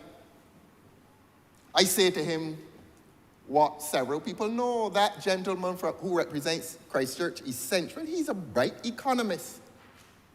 Perhaps he's a better economist than a parliamentary representative, but nobody's perfect. He spends so much time with these things that perhaps he doesn't get to go up there as often as he should, but that's another matter. That's not a criticism. He said, because of the downgrades, we could not borrow. Now, I want to say, ma'am, that this government should not be heard to boast. This government should not be heard to boast in broad daylight about its ability nor its propensity to borrow. His colleagues, The honourable member. the honourable members' colleagues, beg your pardon, ma'am, the honourable members' colleagues in the distinguished profession of economics are encircling him and reminding him daily that this government is putting this country in trouble because of its propensity to borrow. And I will say what everyone in this country knows, that the borrowing is not committing itself to this country's development, that the borrowing is related to the obligation to repay loans, except that there has been a recent loan, and I suspect that will attract the attention of the Auditor General in the fullness of time. That recent $25 million US loan, I warn this government, it is going to attract the attention of Barbados' Auditor General. I just give an example.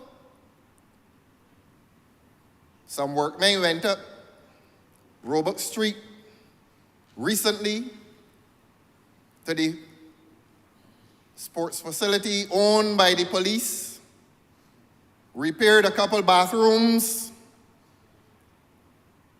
and they claim that that work on the 2 bathrooms and the mold on the pitch cost $175,000. That's what they say. That is what this government, that is the report card, that is the accounting report card that this government has given on a job. A simple job of repairing a couple bathrooms at the police sports club complex at the top of Robert Street and remolding the cricket pitch. They know nothing about cricket, so they don't know what I'm talking about. But it cannot cost $175,000. It cannot. And that is an example of the wastage that this government is committing in relation to loans that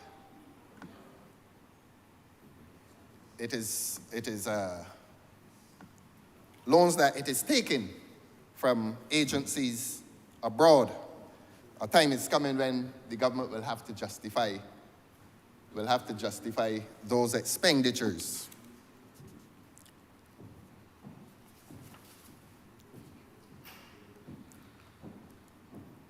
Your Honor, please permit me, I won't spend as much time as the Honourable Member, but please permit me to, in reviewing and offering a critique and a response to the Honourable Member's speech, to go to well, he did not describe them as impediments, but I call them impediments.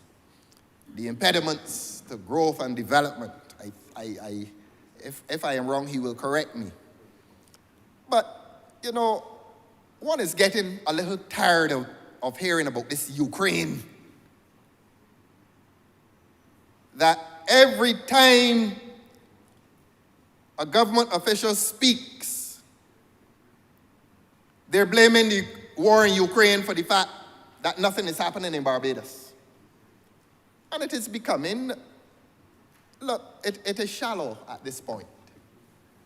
That you come in here today, ma'am, you sit in that chair, and the goodly representative from Christchurch East Central is trying to convince you that the war in Ukraine is in some way connected to the failure of this Barbadian economy. Apart from the other aspects of the discourse, I invite the government to change that discourse. It is not impressive. It is not impressive. And it is not impressive because there are other economies in the Caribbean that are growing. They don't credit the Ukraine war, nor do they blame the Ukraine war. But you see, these debating techniques are failing. They're failing this government, and they're failing within the public domain. Convince the people of this country that a group of soldiers fighting against each other in Eastern Europe are causing failures in this government. Convince them, convince the people of Barbados of that, and go to Turks and Caicos with a thriving economy and use the same argument. Go to Guyana. Well, everybody knows Guyana's is oil. And that is real growth. That is real growth. But these tired excuses, they're tired excuses for failure. And I know it would upset them when I say it as stridently as that, but the government is failing. If they're ashamed, so be it. I don't think it's anything to be ashamed of. When you set out on an expedition, you either fail or succeed. The government is failing, man. I don't hold it against them. I don't hold it against them. There is only one of two possibilities. You either succeed or you fail. The government is failing. And the evidence of that failure resides in the poor excuses being made for that failure, war in Ukraine, and now water levels in Panama.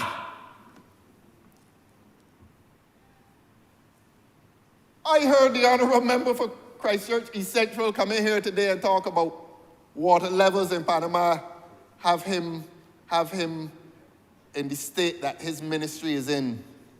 And then he goes on to say something that should attract his colleague to his left, not his immediate left. But he said, we cannot produce everything in Barbados. And I know the Honourable Member for St. Philip South believes that I'm hard on him. He believes that I'm being hard on him. But agriculture is declining every day. Every day agriculture is in a state of decline. And I don't say this to be attacking him. I say this because it is urgent. The need to revive agriculture in this country is urgent. I said elsewhere, I beg your pardon, that there are young people, there are literal fields of opportunity for young people to engage themselves in agriculture. And this government continues to ignore those young people. And I don't know why. And the people in Barbados don't know why a government would propose to take up good, arable land.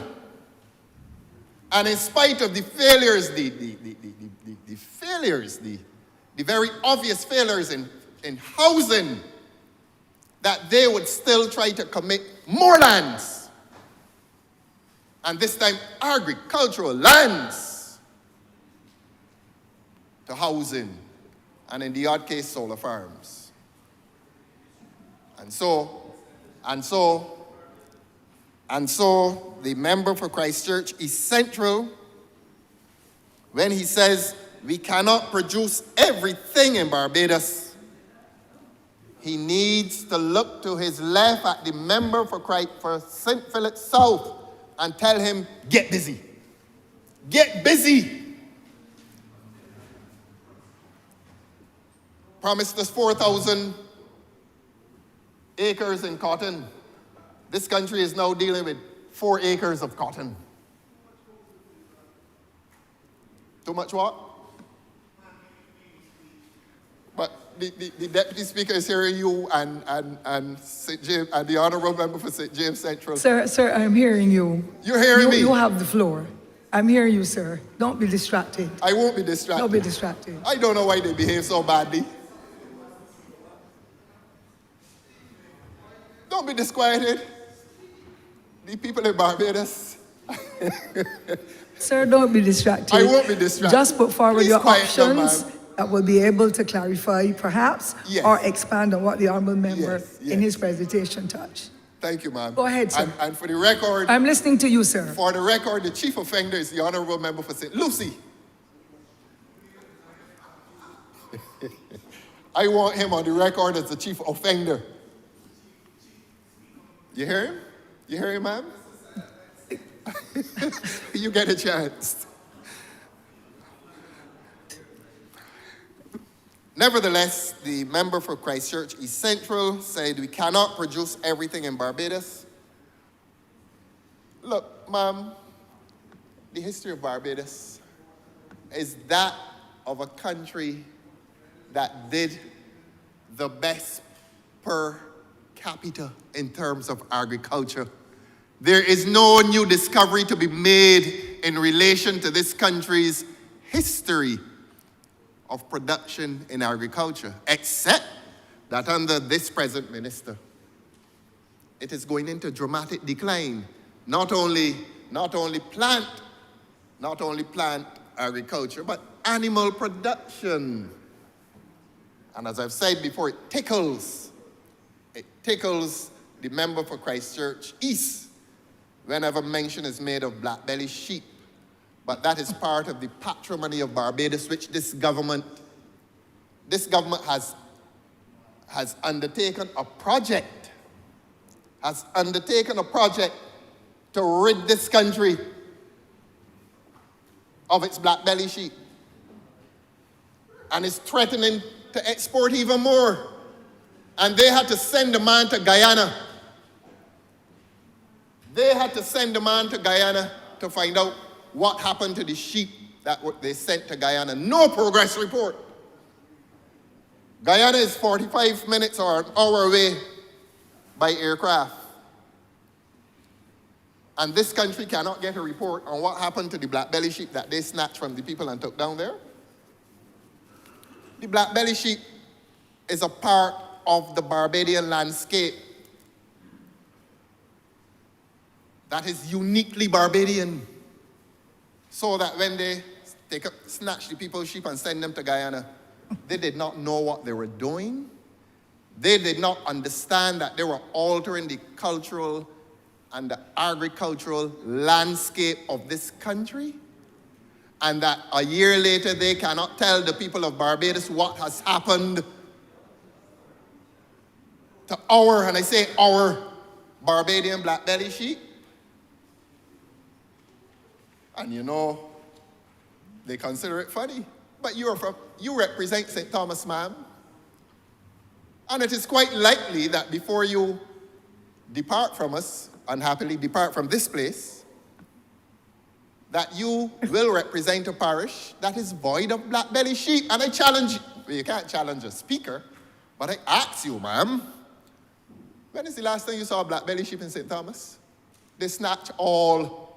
Only this morning, sir. Only this morning. My son has some. Oh, he Yes, saved please. his. Right Well, opposite my house. I don't imagine they would snatch his. There goes St. Lucie again. Perhaps he's charmed by your visit here with your people a few days ago. He's happy to have known about your picnic there. So that's probably why. But you continue, sir. Yes. You're batting Just strong. control it, ma'am. Just control it. You're batting strong. Just control it for the people of Barbados. You see, they don't like to hear the truth. They select through. Now, the honourable member for Christchurch East Central spoke very intelligently. As usual. Very intelligently. He spoke so intelligently, ma'am, that I took notes. I did not say he spoke validly. He spoke intelligently. Just make sure you speak so Yes. that we can all capture Yes, all yes. of the wonderful things that you wish and the proposals. And they were out there carrying on in private conversation, especially West and St. James Central. I heard them. I'm not going to repeat what I heard, but I heard them. Nor will I report it. If indeed I agreed with a lot of what you were saying. I support you. I support you on it. It is time that y'all do that. Huh? Please allow the honourable member to continue. The other member, And the other member of the Duumvirate is not here. St. Lucie goes again. Let us get back to the debate, Your Honor. So that I reject these excuses being made by the honourable member for Christchurch East Central about the failures in the Barbadian economy. The Barbadian economy is failing because of one, mismanagement, bad policies, and I'm going to say this as kindly as I can, leakage, financial leakage from the economy. Now, whether it is happening by way of negligence or intention, Mr. Lee Trotman one day will tell us, but that is a fact. The people in Barbados are feeling rather uncomfortable that their monies are not being used in a way that will visit advantage to this country. There is leakage. I gave the example of the police sports complex where $175,000 has been expended to fix a couple bathrooms and to put some mold on a tired pitch. The accounting, the financial accounting that's being given in this country is not satisfactory. And so I began by saying, who will challenge a government in its taxation? No politician will challenge a government in its taxation. What a government must do, though, a government must justify it. And you live in some countries, and as they say, you can see where your tax is going. In health, for example, you live in Canada, high tax jurisdiction, but they all tell you, you can afford to get sick in Canada because you get the best of treatment. And Christchurch West, the Honourable Member for Christchurch West, is most familiar with Canada as a very hospitable jurisdiction in which health is guaranteed from cradle to grave. So, when you tax, you must be able to give legal, political, and moral justification. We are on tax legislation this morning, ma'am. Where is the justification in health for the high taxation that is visited on Barbadians? The Queen Elizabeth Hospital is in chaos. And I can show the junior minister, the Honourable Member for St. Michael North, photographs of an area close to the theaters where the roof, it doesn't look like a hospital. But this is a jurisdiction that is heavily taxed. And a lot of work needs to be done in our Queen Elizabeth Hospital. Where is the justification for the high taxes that are visited on Barbadians? Certainly not in evidence at the Queen Elizabeth Hospital. So that's health. No evidence of the excessive taxation is present within the Queen Elizabeth Hospital. You go to infrastructure. This is the first time in the history of modern Barbados that I've heard Barbadians applauding the resurfacing of roads. It had become as bad as that. It had become as bad as that.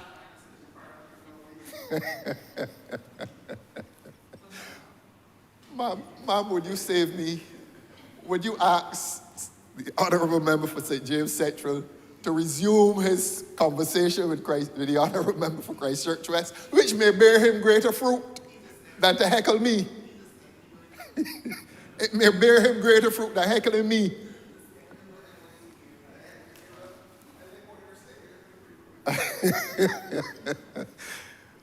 But Barbadians applauded the resurfacing of roads. And they applauded them not so much for the work that has been done, but they applauded because they were relieved about the work that had not been done for the last. Let me give the figure. Let me give the figure. Honourable members, please allow the honourable member to make his contribution. Order, please. No lapse. I am clinical and deliberate, and for the last 5 years, between 2019 and 2024, the roads degenerated to a point where people could not stand it. It was 5 years, not any decade. Roads became an issue around here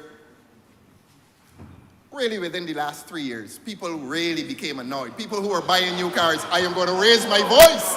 I am going to raise my voice. Order, please. Order, please. I am going to raise my voice. Within the last 3 years, the discussion. Are you hearing me, ma'am? Honourable member, Am I shouting too much over their voices? I'm listening to you, sir. Would you like me to lower my decibels? It is okay. I just want the honourable members to give you the opportunity I just want them to give you the opportunity to make your contribution. You know, I wish that you were in your previous life where you could flog them. No, sir. You were wishing that I should be in my seat over there. Luckily, therefore, sir, you can continue. But if you check the media, the various media, Nation, Barbados Today, and social media, it was within the last 3 years that people really got annoyed about the state of the roads. Because car sales have been doing reasonably well. Sales. No, I didn't say they grew. I said it has been doing well, reasonably well, as far as I'm aware. No. In fact, if you want to distract me, there's a well-known company whose car sales are down. I said they have been doing reasonably well. And people were buying new cars and reconditioned cars. And they were taking them on the roads, and they were becoming extremely frustrated. I am saying to you, ma'am, over the protestations of the Honourable Member for St. Lucie, over his protestations, that the debate, people became really angry. There was an anger over the last 3 years, and they know it. And the Honourable Member for St. Michael Southeast knows it. And that is why her ministry decided, look, this thing may well reach the point of political revolt. And therefore, roads that they say that they were not fixing, because the Honourable Member for Christchurch West told me when I petitioned him 4 years ago about the South Coast Road. May I quote him? Continue to speak, sir. May I give a direct quote? Ralph boy, I could do a part of it for you, but I can't get past the junction at Rendezvous. We are friends, you know, and we speak like friends. We are political adversaries, but because of that, I came to you and I asked you to do the whole South Coast, and you say, Ralph boy, can't do everything one time, he says. But by some sudden jerk of generosity, financial planning and execution, he says, and he leaves out the word political. But, Honourable Member, continue, please. Yes. Ignore the asides. You I don't know why they are do an it. astute politician. Ignore this. I take credit for waking them up. Well, of course, Your Honor, we are thankful for the roads. But the beneficiaries want to know, the beneficiaries hold it against them that they had the opportunity to do the roads and mischievously, maliciously refused to do them. But this man is shouting over me, man. Ignore the asides, This sir. Honourable Member is shouting Honourable over members, me. I will say, you want him on his feet, ma'am? honourable members, You have please the give option the of- honourable member the opportunity Yes. to express himself. You have the option of ejecting him from here, you know, ma'am. Not only them, sir, anyone. You can set a In this short record. privilege I have. You can But set let a us continue, sir. Yes. And give him a chance, honourable members. Yes. Give the honourable member a chance to Establish a precedent and put out to express his one of the government concerns. members. And to give his recommendations as well, please. And so, Christchurch, the Honourable Member for Christchurch West Central told me that the road cannot get past the junction at Rendezvous by the Sol gas station. The Lord moves In a mysterious way. his wonders to His perform. wonders way. You know the You and our Bible. Sunday school people, Thankfully, yes, sir. Don't mind the others. And they have reached, I'm being parochial now, ma'am. They have reached Thornberry Hill. And I can say it again today, Honourable Member for St. Lucie, ma'am, control them.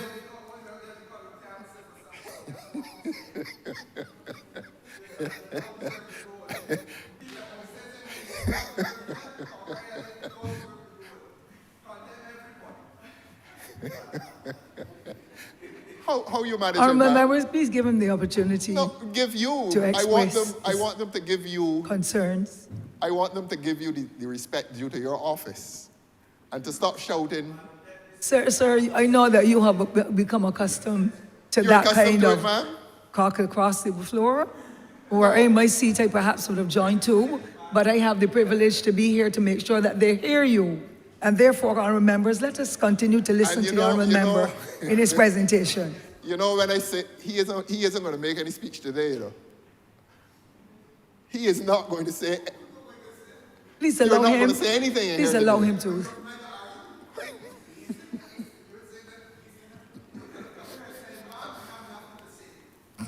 All right, all right. All right, let me tell you what I have to say.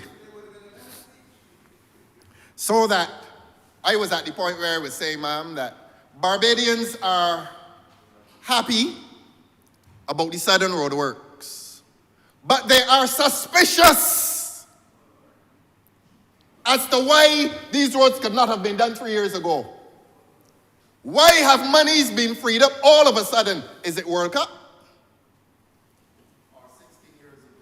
Or has somebody gone on the road to Damascus? 16 years ago. Another one shouted. You don't want me to talk about agriculture, you know. Honorable member, please ignore the asides. No. You are a strong, powerful man. Please ignore the I'm a asides what? that you've grown accustomed. But let us please stick to the issue and to the matters related to the presentation this morning, sir. Yes. So Control that them, the ma'am. public Control can them. get better understanding if that Yes. is what you think you can do, sir, to be able to understand what Yes. this government's plan is all Yes, about. chastise them. Growth of poultry? Don't mind the aside, sir. Please continue You're with not the importing chicken. debate. You're not importing chicken? All right.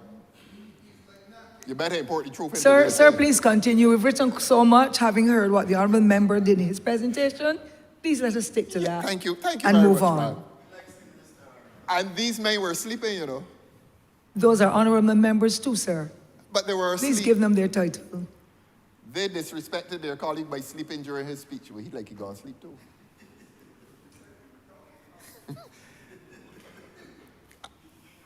If I repeat myself, ma'am, forgive me. But I want to make this point, that the people in Barbados are happy for the roadworks, but they are suspicious as to why those roadworks could not have been done 3 years ago. Has it been incompetence? Has it been indifference? Or has somebody seen a blinding light on the road to Damascus and changed their approach in the spending of government monies? Ask Lee Trotman. Ask Mr. Lee Trotman, the Auditor General, who has been producing reports every year. And those reports have spoken with condemnation. I'm not scared, you know, ma'am. I'm not scared. They gone silent now. They gone silent when I speak of the Auditor General's reports that have spoken in condemnation of government's management of the people's monies. And therefore the public is now suspicious as to why roadworks can suddenly be done. They gone silent. And I want them to stay silent. Education, ma'am. Education. And I'm responding to the honorable member for Christchurch East Central. All right, honorable member for St. James Central. I'm not going to report what I overheard you in here saying this morning. I agree with every word you said. You should have been saying that a long time ago.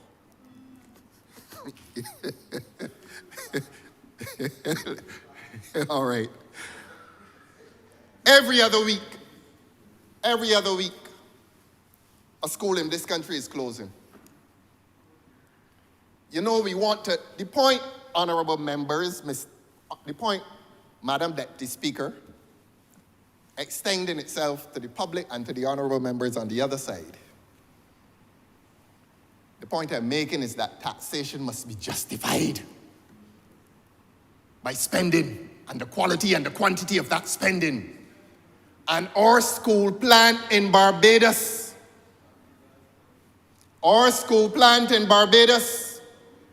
is experiencing difficulty every week.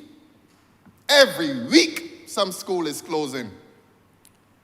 I could say it as bluntly as this: what are they doing with the taxpayers' money?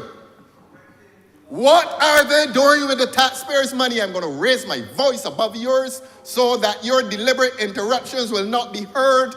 They have no merit. And ma'am, forgive me for shouting, but I am only trying to obscure the nonsense from the honourable member for St. James Central.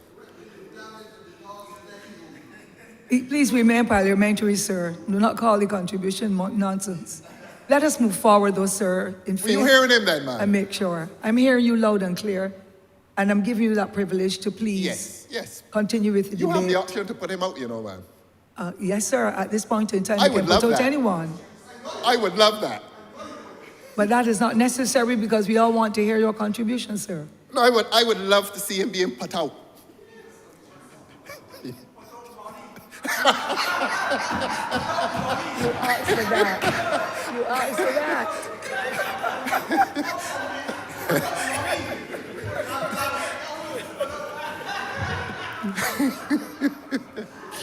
Our members, please allow him to continue his contribution, please. We are all unanimously amused.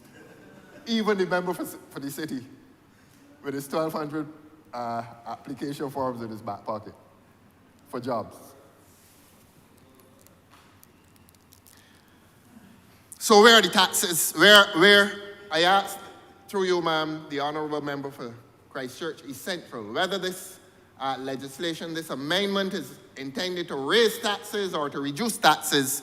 If it is intended to raise taxes, your government has to justify those taxes through credible expenditures. And I go back to what caused the convulsions that occurred within the last minute. I know this government is embarrassed on a yearly basis by what the Auditor General is telling the freedom-loving people of this country. I know the government is embarrassed by Mr. Lee Trotman's reports, and I'm sorry to call his name here, but he's doing his job, and they don't like it, that he's doing his job.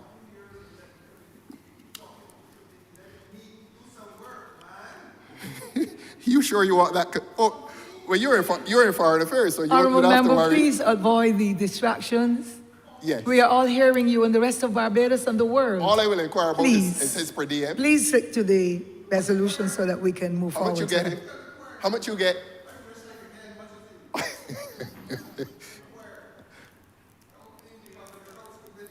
Now, ma'am, I am not swinging like blind elder. I am quoting the honourable member for Christchurch East Central who came here today and said that we are going to rely on the agriculture project from Suriname. Perhaps he never heard the substantive Minister of Agriculture say here a few weeks ago, that as far as he's concerned, the Suriname project has been suspended. That it is not on. That the lady who is resident there in whatever capacity, in fact, he said, I know nothing about her. But here is the honourable member for Christchurch East Central, invoking the Suriname project as part of some rescue. But the problem is they don't listen to each other. When one is speaking, the other one sleeps, as happened this morning. And when he was clearly asleep, not he, the honourable member for Christchurch East Central was clearly asleep when the honourable member for St. Philip South said in here a few weeks ago that project, that Suriname project, is moribund. It is dead, doesn't exist. And he disavowed any knowledge of the resident emissary in Suriname. But you see, the efforts are uncoordinated because two ministers within the same cabinet don't know what is happening with each other. The right hand and the left hand, between the two, ne'er shall they meet. They don't shake. So I say to you, ma'am, I submit to you, ma'am, through you, ma'am, to the honourable member for Christchurch East Central, that he needs to consult the Minister of Agriculture, who has gone in a completely different direction to what he invoked in here this morning. There is no Suriname project which will boost agricultural production in this country. And if he were listening to his colleague a few weeks ago, he would not have said that in here this morning. Ma'am,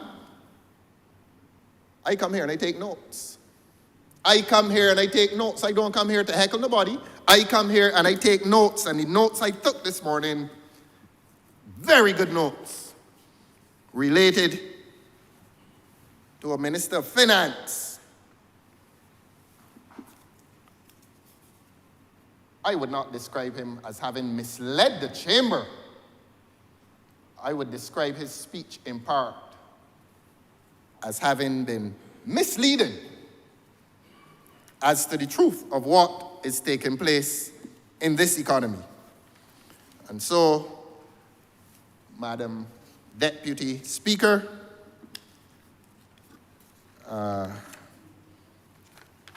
end by saying to this Parliament and to this country that no opposition, no voice in a Parliament as a branch of government will ever be heard to resist the fact of taxation.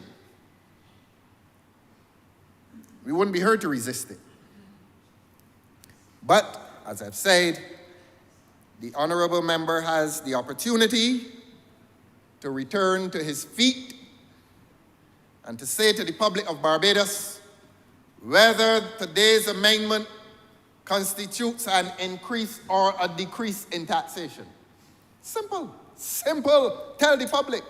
Now, a part of his speech that I really was attracted to was when the honourable member said that some corporations that operate here may be taxed in their country of domicile.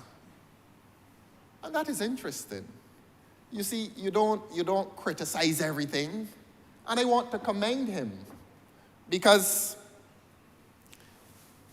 it is a means, perhaps, of gathering unto this country some foreign exchange.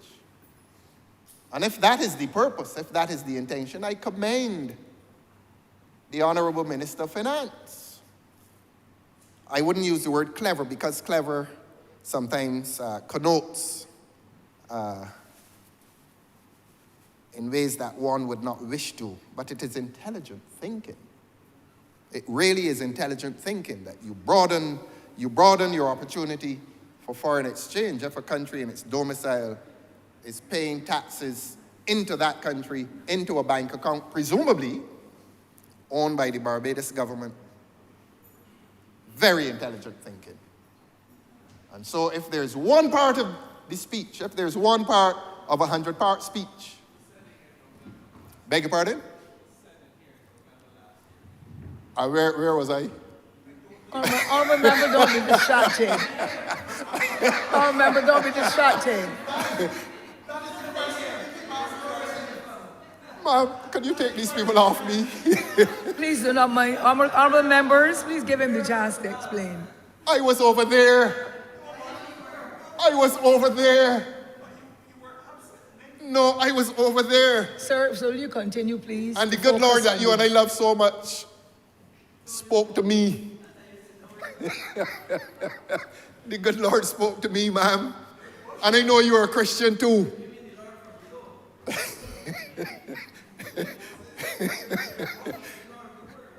You know, ma'am. Continue, sir. These people were asleep, you know. These people were asleep. Who woke them, ma'am? Could we please continue, sir, the discussion? I was over there. I was over there trying to decide between loyalty, blind loyalty, and objective criticism. And I freed myself of that dilemma. And I know the situation there is. Oh, you're curious too, ma'am? Yeah, yes, sir. But you know I'm here. But the blind loyalty is gone. There's no loyalty anymore. All right, let us please continue. with I the- speak with freely. Yes. I speak as the voice for the rest of Barbados that is being oppressed by this government. Boy, look at your backyard here. Things are happening out there. Please let us continue. Please with the debate. position yourself, Mr. Honourable members, Honourable please give the Member. honourable member for Christchurch of the opportunity to conclude. Things could happen, my friend. Things could, ma'am. The Honourable Member for Christchurch East Central opened up this topic.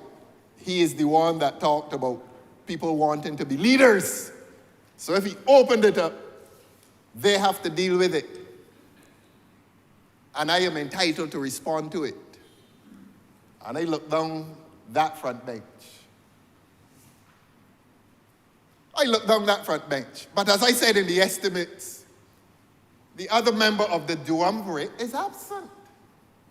And it doesn't cause happiness. A duumvirate honourable member for St. James Central, the duumvirate of power.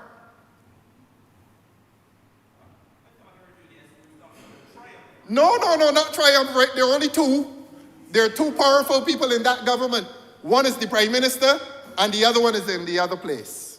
And I know, look, the Honourable Member for Christchurch West Central holds his head in his hands. Yes, Christchurch West holds his head in his hands at the discovery that the duumvirate of power only has one member in this. And Southeast, head down as well. What great distress. Who asked for that?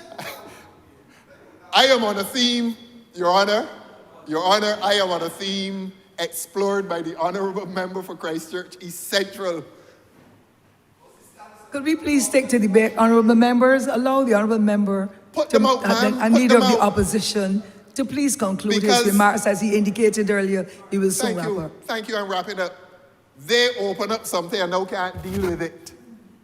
They have to deal with it. I'm going to unmask them.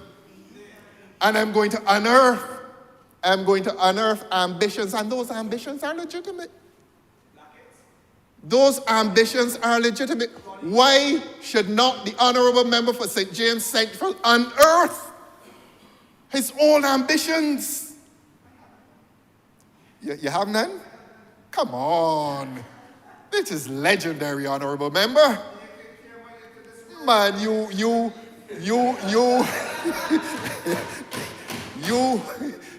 you hope to, you have hopes. Well, it is the emperor's clothing that we will sew. Naked as you are, we're gonna, you still can take some measurements. You still can take some measurements. So that duumvirate of power. And when the Honourable Member for Christchurch East Central talks about political stability, this point relates itself to political stability. Because you have a government that is not as united. This may distress you as an not old, but as a senior loyalist within the party. But you sit today as Deputy Speaker. You sit in a position where you cannot engage yourself in these matters. Luckily. Indeed.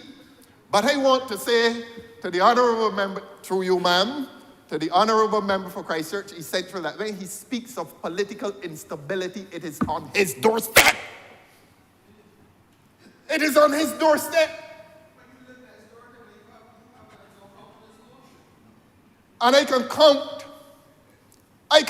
the ambitions. I can count the ambitions. I can quantify the instability, the political instability that afflicts this government. You think they sit quietly. You think they sit quietly and accept autocratic leadership? That is not the nature of intelligent men unless they wish to tell you.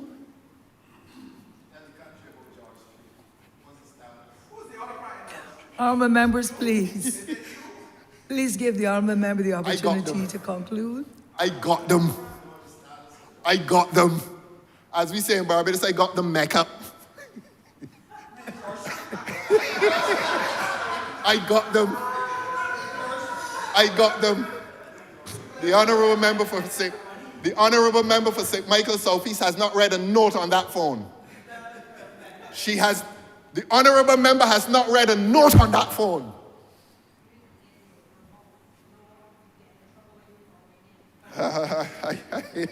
Be careful here. Be careful. Well, I can't even say that of you. But if you were more senior, I would say, we are two lions littered in one day. I, the elder, and more terrible. Honourable member, there was such substantive debate earlier this morning. Could we please continue? Yes, and I was wrapping up, ma'am. Thank you, sir. I was wrapping up. You hear it again, ma'am. The honourable member for St. Lucie says, I ain't say anything yet.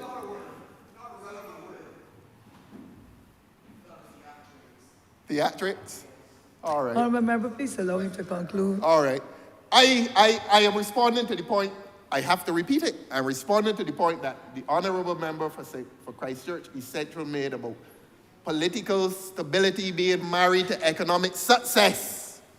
And I want to say to him, in the hearing of the people of Barbados, that the government is not a politically stable government. That there are ambitions alive and well within the government of this country. That there are ambitions alive and well that constitute a threat to autocracy. So don't think that y'all have some that they, don't let them think, ma'am, that they have some monopoly on these issues of instability. And I can take it. I can take it. Precisely. So the honourable member for St. James Central has now publicly agreed that there ought to be a threat to autocracy and that he will join in that threat to the autocracy that is weighted on his ambitions. You can't fight the autocrat. You can't fight. Honourable members, will you please allow the honourable member to conclude? I have them. Order, please. I have them in a full Nelson. I have unmasked them.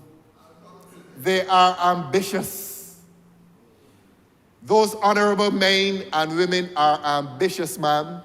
You know, it is quite likely that the only one out there who does not have these ambitions,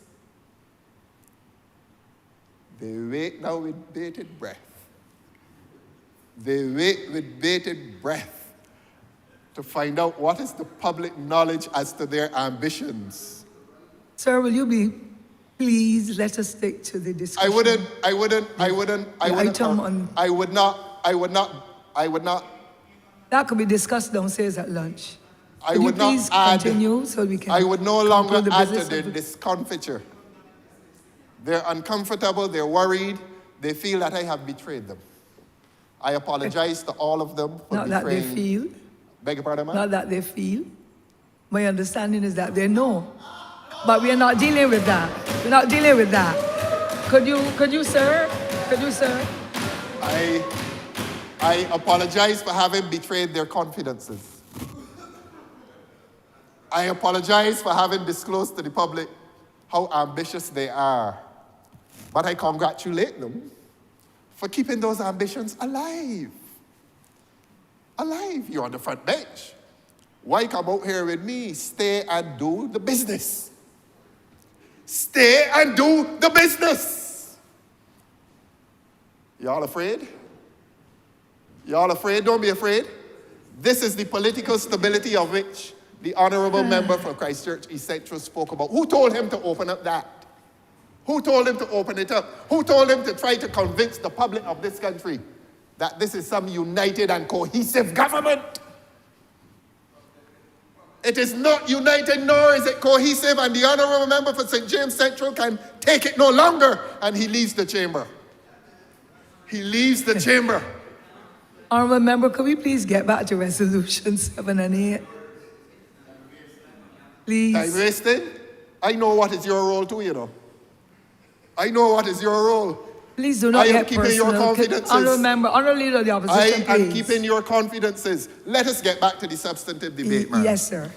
That I will close where I began by speaking as to Benjamin Franklin's statement as to the inevitability of death and taxes, and to say that no credible parliamentarian will deny a government the right to impose taxes, except that the government seems to be on a trajectory that will result in the death of the freedoms of the people of this country, that will result in the death of prosperity in this country. This is no longer a prosperous country. This is a country that is struggling.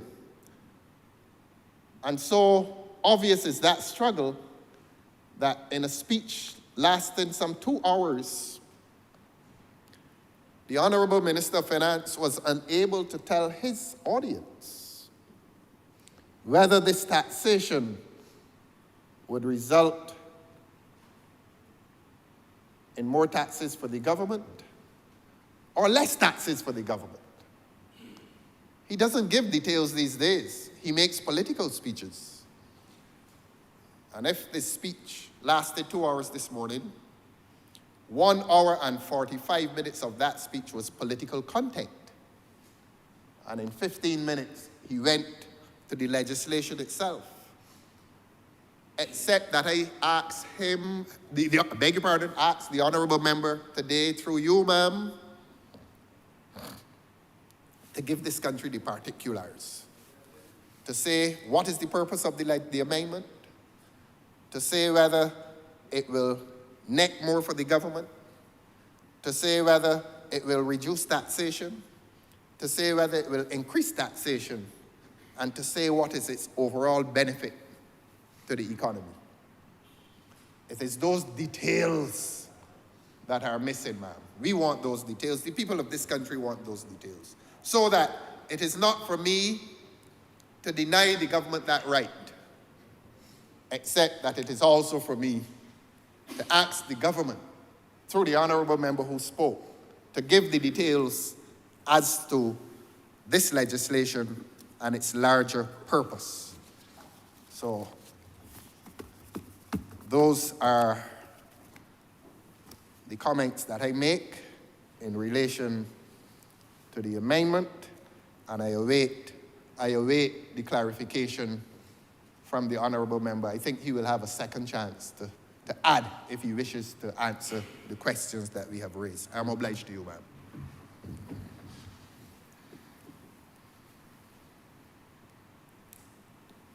Honourable Member for Christchurch West. Thank you very much, Madam Deputy Speaker. You know, Madam Deputy Speaker, when I was putting together my thoughts about the speech that I was going to give this morning, well, no, this afternoon, I was going to entitle it Probity. Probity. Probity is making decisions with integrity, honesty, and fairness while observing due process. And little did I know, Madam Deputy Speaker, that as I was formulating that speech themed about probity in my mind, that the prayers this morning, and it rhymes so true to me, I had to go to probity. Because the prayers this morning, as we heard in our prayers, our resident chaplain spoke about us as a government having integrity, wisdom, and compassion. And it only fortified in my mind how important it is to talk about probity. So then as I developed the idea of how important it is to do the right thing at the right time for the right reason. And the Honourable Member for Christchurch East Central is clearly doing the right thing. I fully and completely support all of the matters put before this Honourable House. And the reason I fully support it is because it is only codifying what the Minister of Finance gave in a ministerial statement in November. And the Honourable Member, clearly by his own admission, did not know where he was, because he asked in his statement, where was he? Where was he? And because he doesn't know what the taxes would be, he doesn't know anything about the taxes, and I'm going to read it because it was in the ministerial statement given by the Honourable Prime Minister, Minister of Finance. And partly at page 8 is available on the Parliament website. With that, Mr. Speaker, I therefore propose the following measures from income year 2024 with effect January 1, 2024.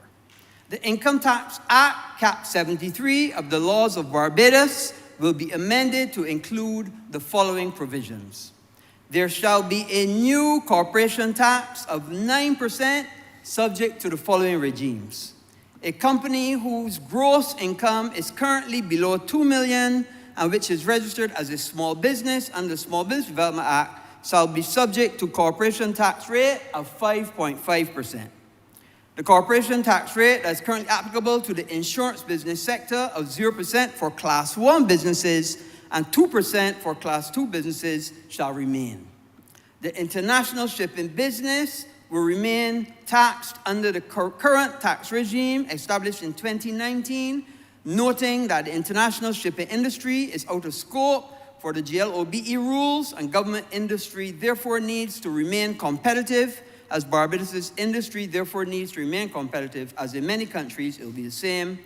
For income year 2024, with effect from January 1, with respect to an in-scope multinational enterprise whose ultimate parent entity is in any jurisdiction which has not implemented an income inclusion rule and the undertaxed profiles profit, or whose constituent entities are not subject to an income inclusion rule or an undertaxed profits rule, the current tax regime established in 2019 shall be maintained and applied accordingly for such entities, and so on. And it goes on and on and on, and establishes what we are now codifying. And that's essentially what we're doing. So everything that the Honourable Member suggested was not said, was said in the statement by the Minister of Finance in November when he was supposed to be in his chair. I don't know where he was. He doesn't know where he was. Nobody knows where he was. Maybe Ronnie knows where he was. But I go further. Whoever Ronnie is, you go and make up. You go and make up. Not that you got people make up. You need to go and make up. Whoever Ronnie is. And then I go further. I go further, Madam Deputy Speaker. The Honourable Member suggested in the first part of his speech that Barbados was not experiencing any growth. That all the growth, it was a failing economy, that the Central Bank of Barbados could not be believed, that the 4.1% growth that we are seeing was not true because it was inflation. Now, I wanted to get up on a point of order, but I say, you know what? I'm going to let the Honourable Member speak and say what he has to say, and then come and say my piece. Let us not talk about the numbers. Let us talk about the real experience of people in Barbados. The Honourable Member himself said car sales are doing reasonably well, but that is growth. Car sales cannot be doing reasonably well unless it's growth. The Honourable Member first says no growth, and then comes back in his same speech and says car sales doing well. Well, where do people get the money to buy the cars from? On a point of order, ma'am. If I say car sales are doing well, I did not say they're increasing. It could mean that they're stable. They haven't necessarily dropped. But I don't know. I did not say it increased. I did not say it increased. So please correct yourself, Honourable Member. Madam Deputy Speaker, let me give you the real life You experience can to hold on to that now for the rest of the year. prove that the economy is doing well. If you're trying to build a house and want to get a contractor these days, the contractor or the people to work on the house will say, yes, we want to come and build that house for you. But I have these other 4 jobs going on, and I'm having difficulty finding construction workers. You know why? Because the economy is growing and doing well.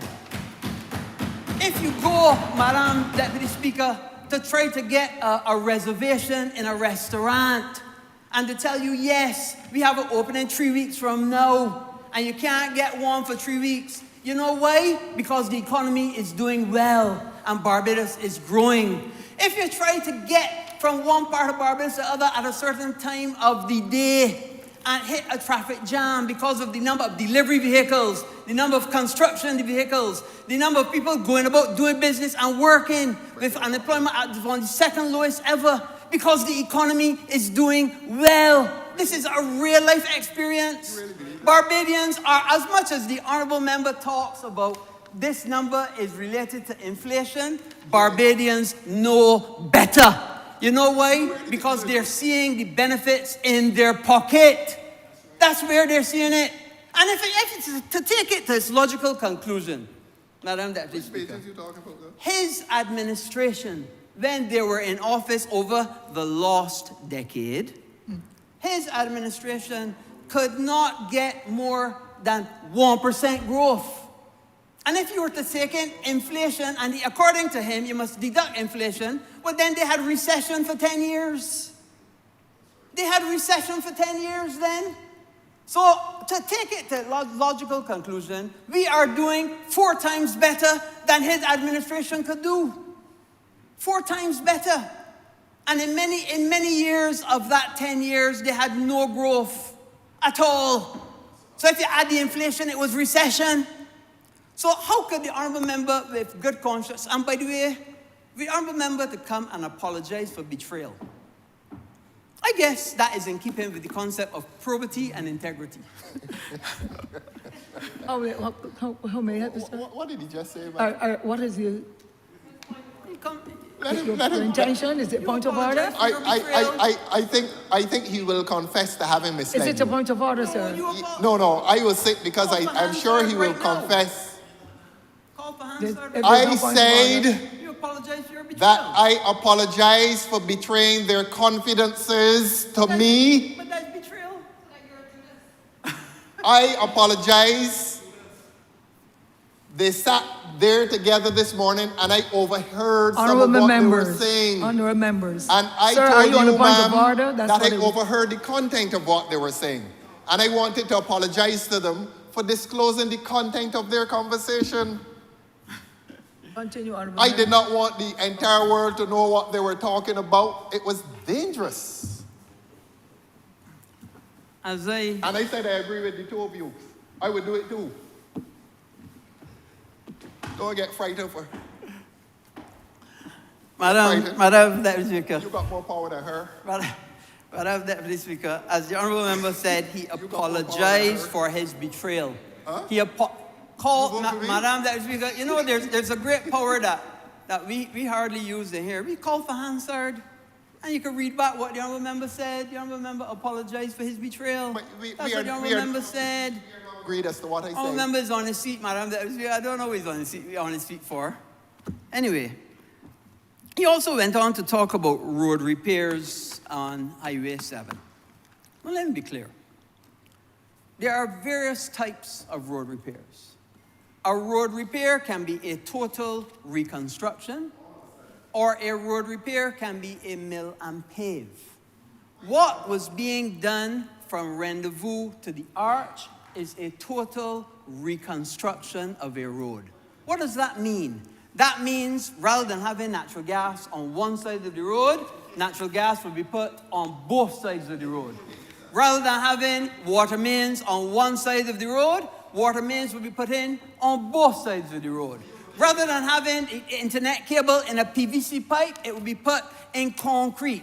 rather than having the tributaries that come from the sewage system in unarmored sleeves, and we put in armored sleeves. This is a total reconstruction of a road. That is what was being planned for Highway 7. The other part of the road... On a point of clarification, so the public needs now to know, based on what the Honourable Member for Christchurch West has said. So is he saying to the public that what has been done will be dug up?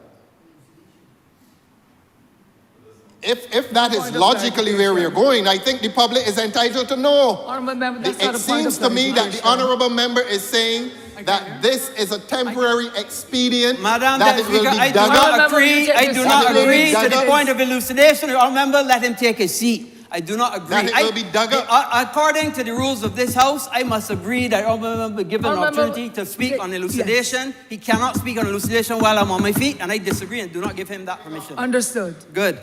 Now let me go forward. No, I was. Members Remember, need to know the you will rules. have He to... called Honourable it- Member, Members sir. need to know the rules in this honourable Honourable chamber. Member, Knowing rules. please, if you want to interject or intervene, it is for you to indicate if it's a point of order. And he corrected And the then unless procedure. I acknowledge. Yes. At this point in time, you were saying it is a point of elucidation. Is that what Yes. you were saying? Yes. But if it is not allowed, you can't do it. You're a legal mind. I'm not. Well, when you sit there, you become a legal mind too, man. But would you give the Honourable Minister the opportunity, the Honourable Yes. Member to continue, or I'll be guided by Mr. Clerk, the Honourable Clerk to... He has. You can't tell me sit down. You're a backbencher today.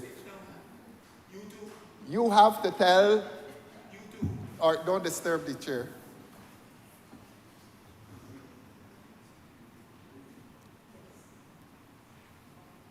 Thank you, understood. Thank you, ma'am. The Honourable Member has to tell you and tell the people of this country if he is now admitting that these roadworks are temporary expedient. The Honourable Member, that they will I beg be your dug pardon, up. Honourable Member for It will be Christchurch- dug up. Honourable Member for Christchurch South, Honourable Yes, ma'am. Member, the Yes, Leader of the ma'am. Opposition. I am understanding Yes, ma'am. exactly what was expected.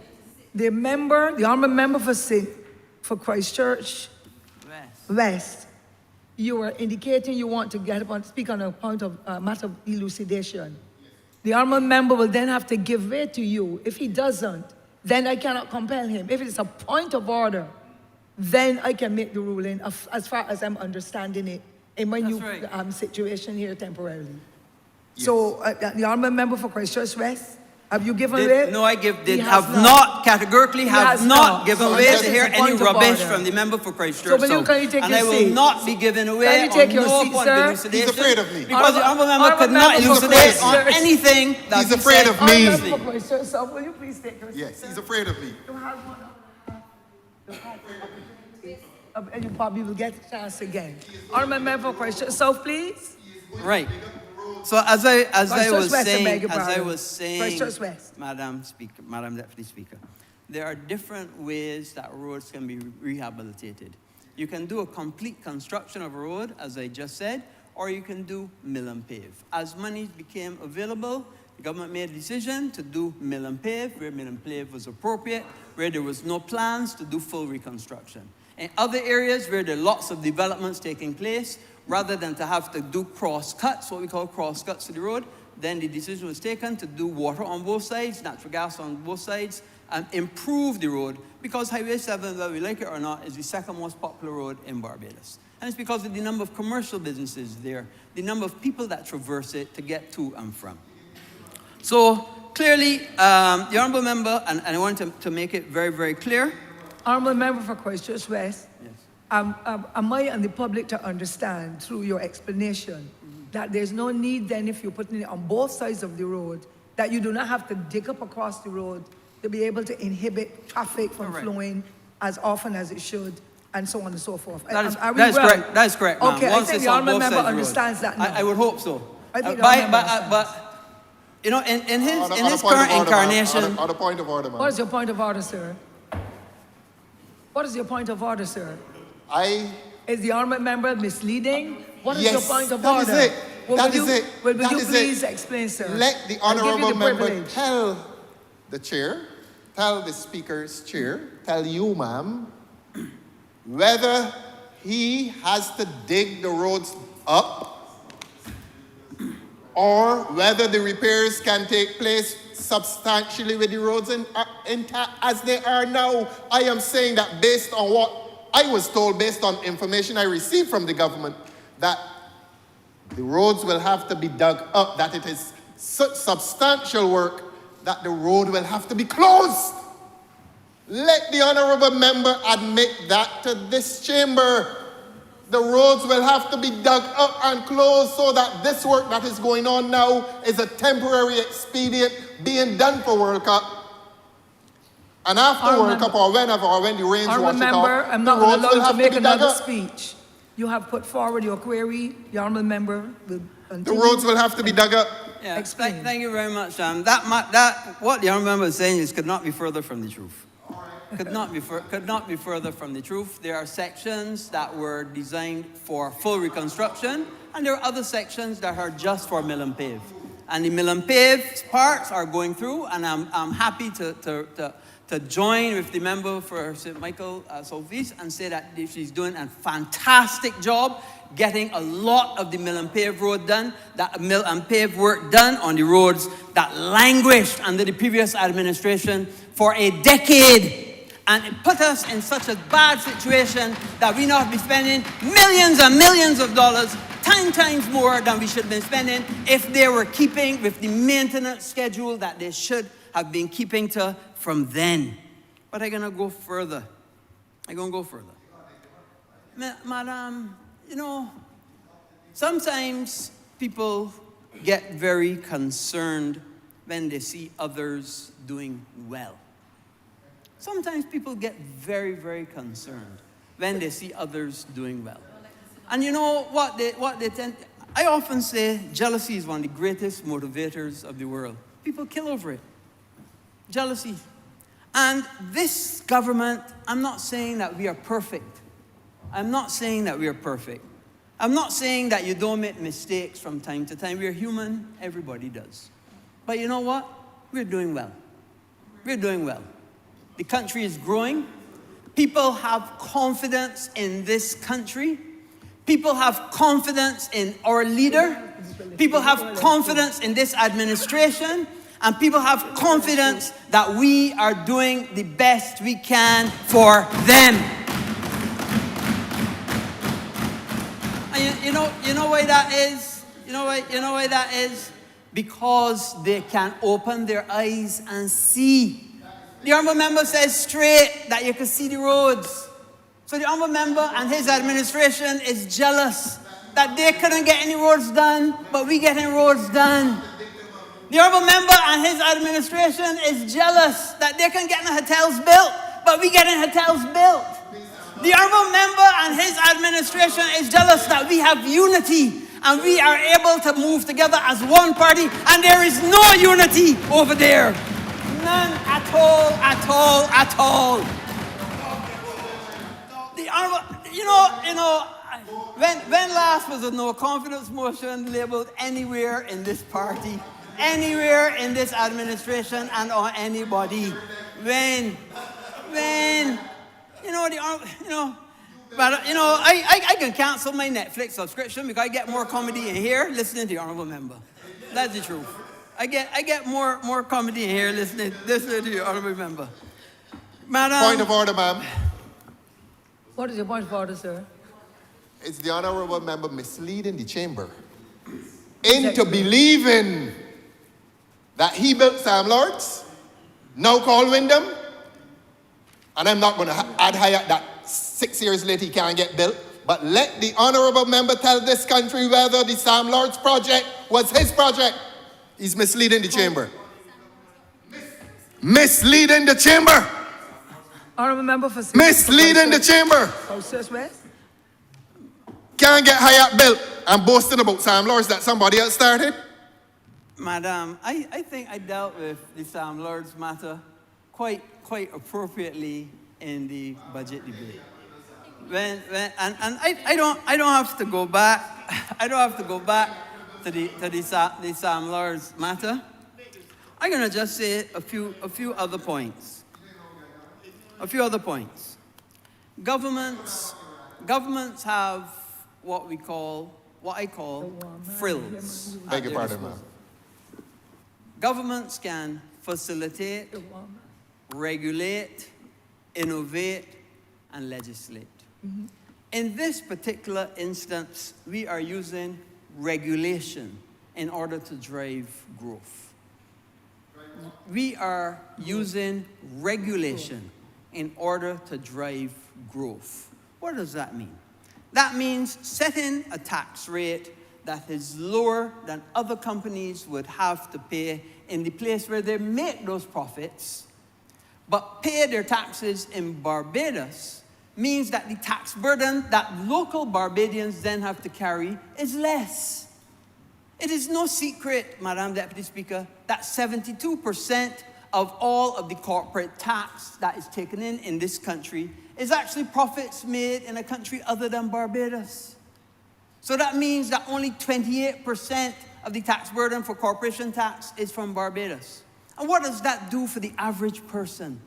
That means that that money that is taken in from corporate tax is used to improve education, to pay nurses in healthcare, to pay the doctors, to improve education, healthcare, sporting facilities. Point of order, ma'am. Point of order.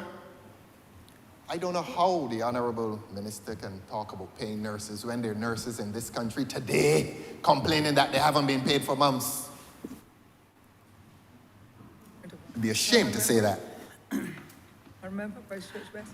Here where they come from. I can name the government departments where the nurses haven't been paid for a long time. Honourable member, you made your query. So don't come and give the public the impression that you paying nurses, and the nurses out there crying because you won't pay them. Honourable member for Vice Church West. Clearly no point of order. Now, let me clearly say, the nurses of Barbados, the teachers of Barbados, the police. Point of order again. Barbados There are some teachers paid. who haven't been paid either.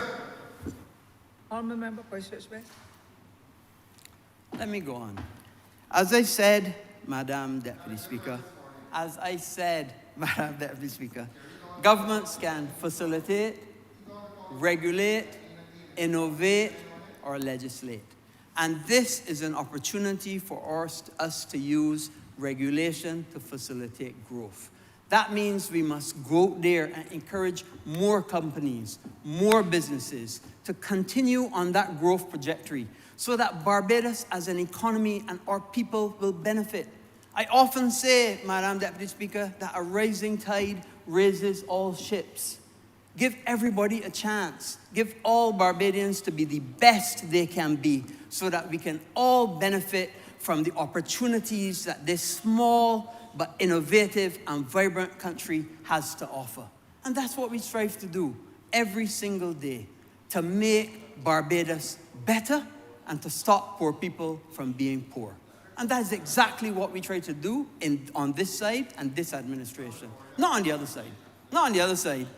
Not on the other side that trying to keep people poor. We don't believe in mendicancy on this side. We believe that everybody must reach their greatest potential and be their God-given right to benefit from the prosperity of this country. Madam Deputy Speaker, the Honourable Member continues to try to suggest that this country is not doing well. He tries to suggest that the economy is failing. But everybody knows that is not true. And the sad thing about it is, he comes and suggests it with a bold face. Everybody knows, including him, but when he was on this side, he was here talking about how it was growing too. I have never, point of order, ma'am. I have never made a speech on that side when I spoke of economic growth. The one speech I made where I congratulated the government, and I say this with a very straight face, is when the government sent the people back to university. And I still congratulate the government for that, because you know how I feel about education. But let him proceed, ma'am. And we couldn't do it without growth. We couldn't do it without the money that was generated by having these things able and available. Point of order. The government did it immediately upon assuming office. So if it came from growth, it was the last government's growth. Thank you, ma'am. Madam, first, the honourable member must say how I misled the House. It was an initiative taken as Please. soon as the government came into office. Christchurch South, please. We cannot allow for this kind of activity and this kind of interruption. You had your hour and a half, sir, without that measure of interruption. Please allow the honourable member to have his half hour to be able to make his presentation. And I know the hour is getting there. Madam Deputy Speaker, we could do it because we knew how long the does the member have, trajectory. ma'am? You ain't gonna pass your half hour? Honourable member, you are not the deputy speaker there today, sir. He has been interrupted so many times. He has to bring his speech to conclusion. And that is how we respect each other in here, mutual respect. Honourable member for Christchurch West, will you please continue?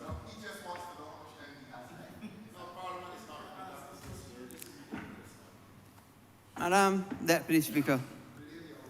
Madam Deputy Speaker. Let me just say two last words. A few last words. Business people make decisions on certainty. And this administration has created an atmosphere of certainty. Certainty of growth, certainty of taxes, certainty of opportunity. And that's where business people make their decisions. They make their decisions on certainty.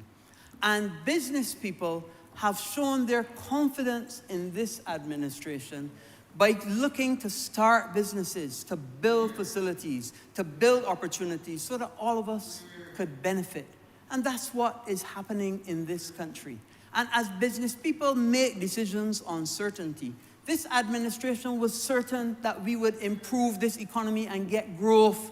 That is why we could pay for the university education that the honourable member supported, because we knew that growth would be coming, because we knew of the certainty and the process that we were following. And we were not wrong. We were proven to be absolutely correct.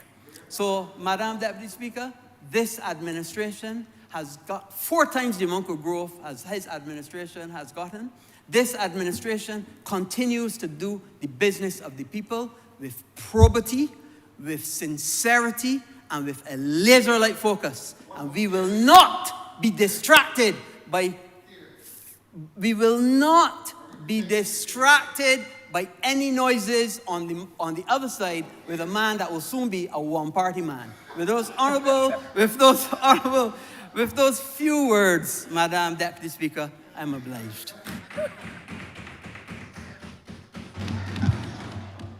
Honourable Minister. Honourable Minister, Christchurch. Thank you very much, Madam Deputy Speaker. I have come to my feet just to bring some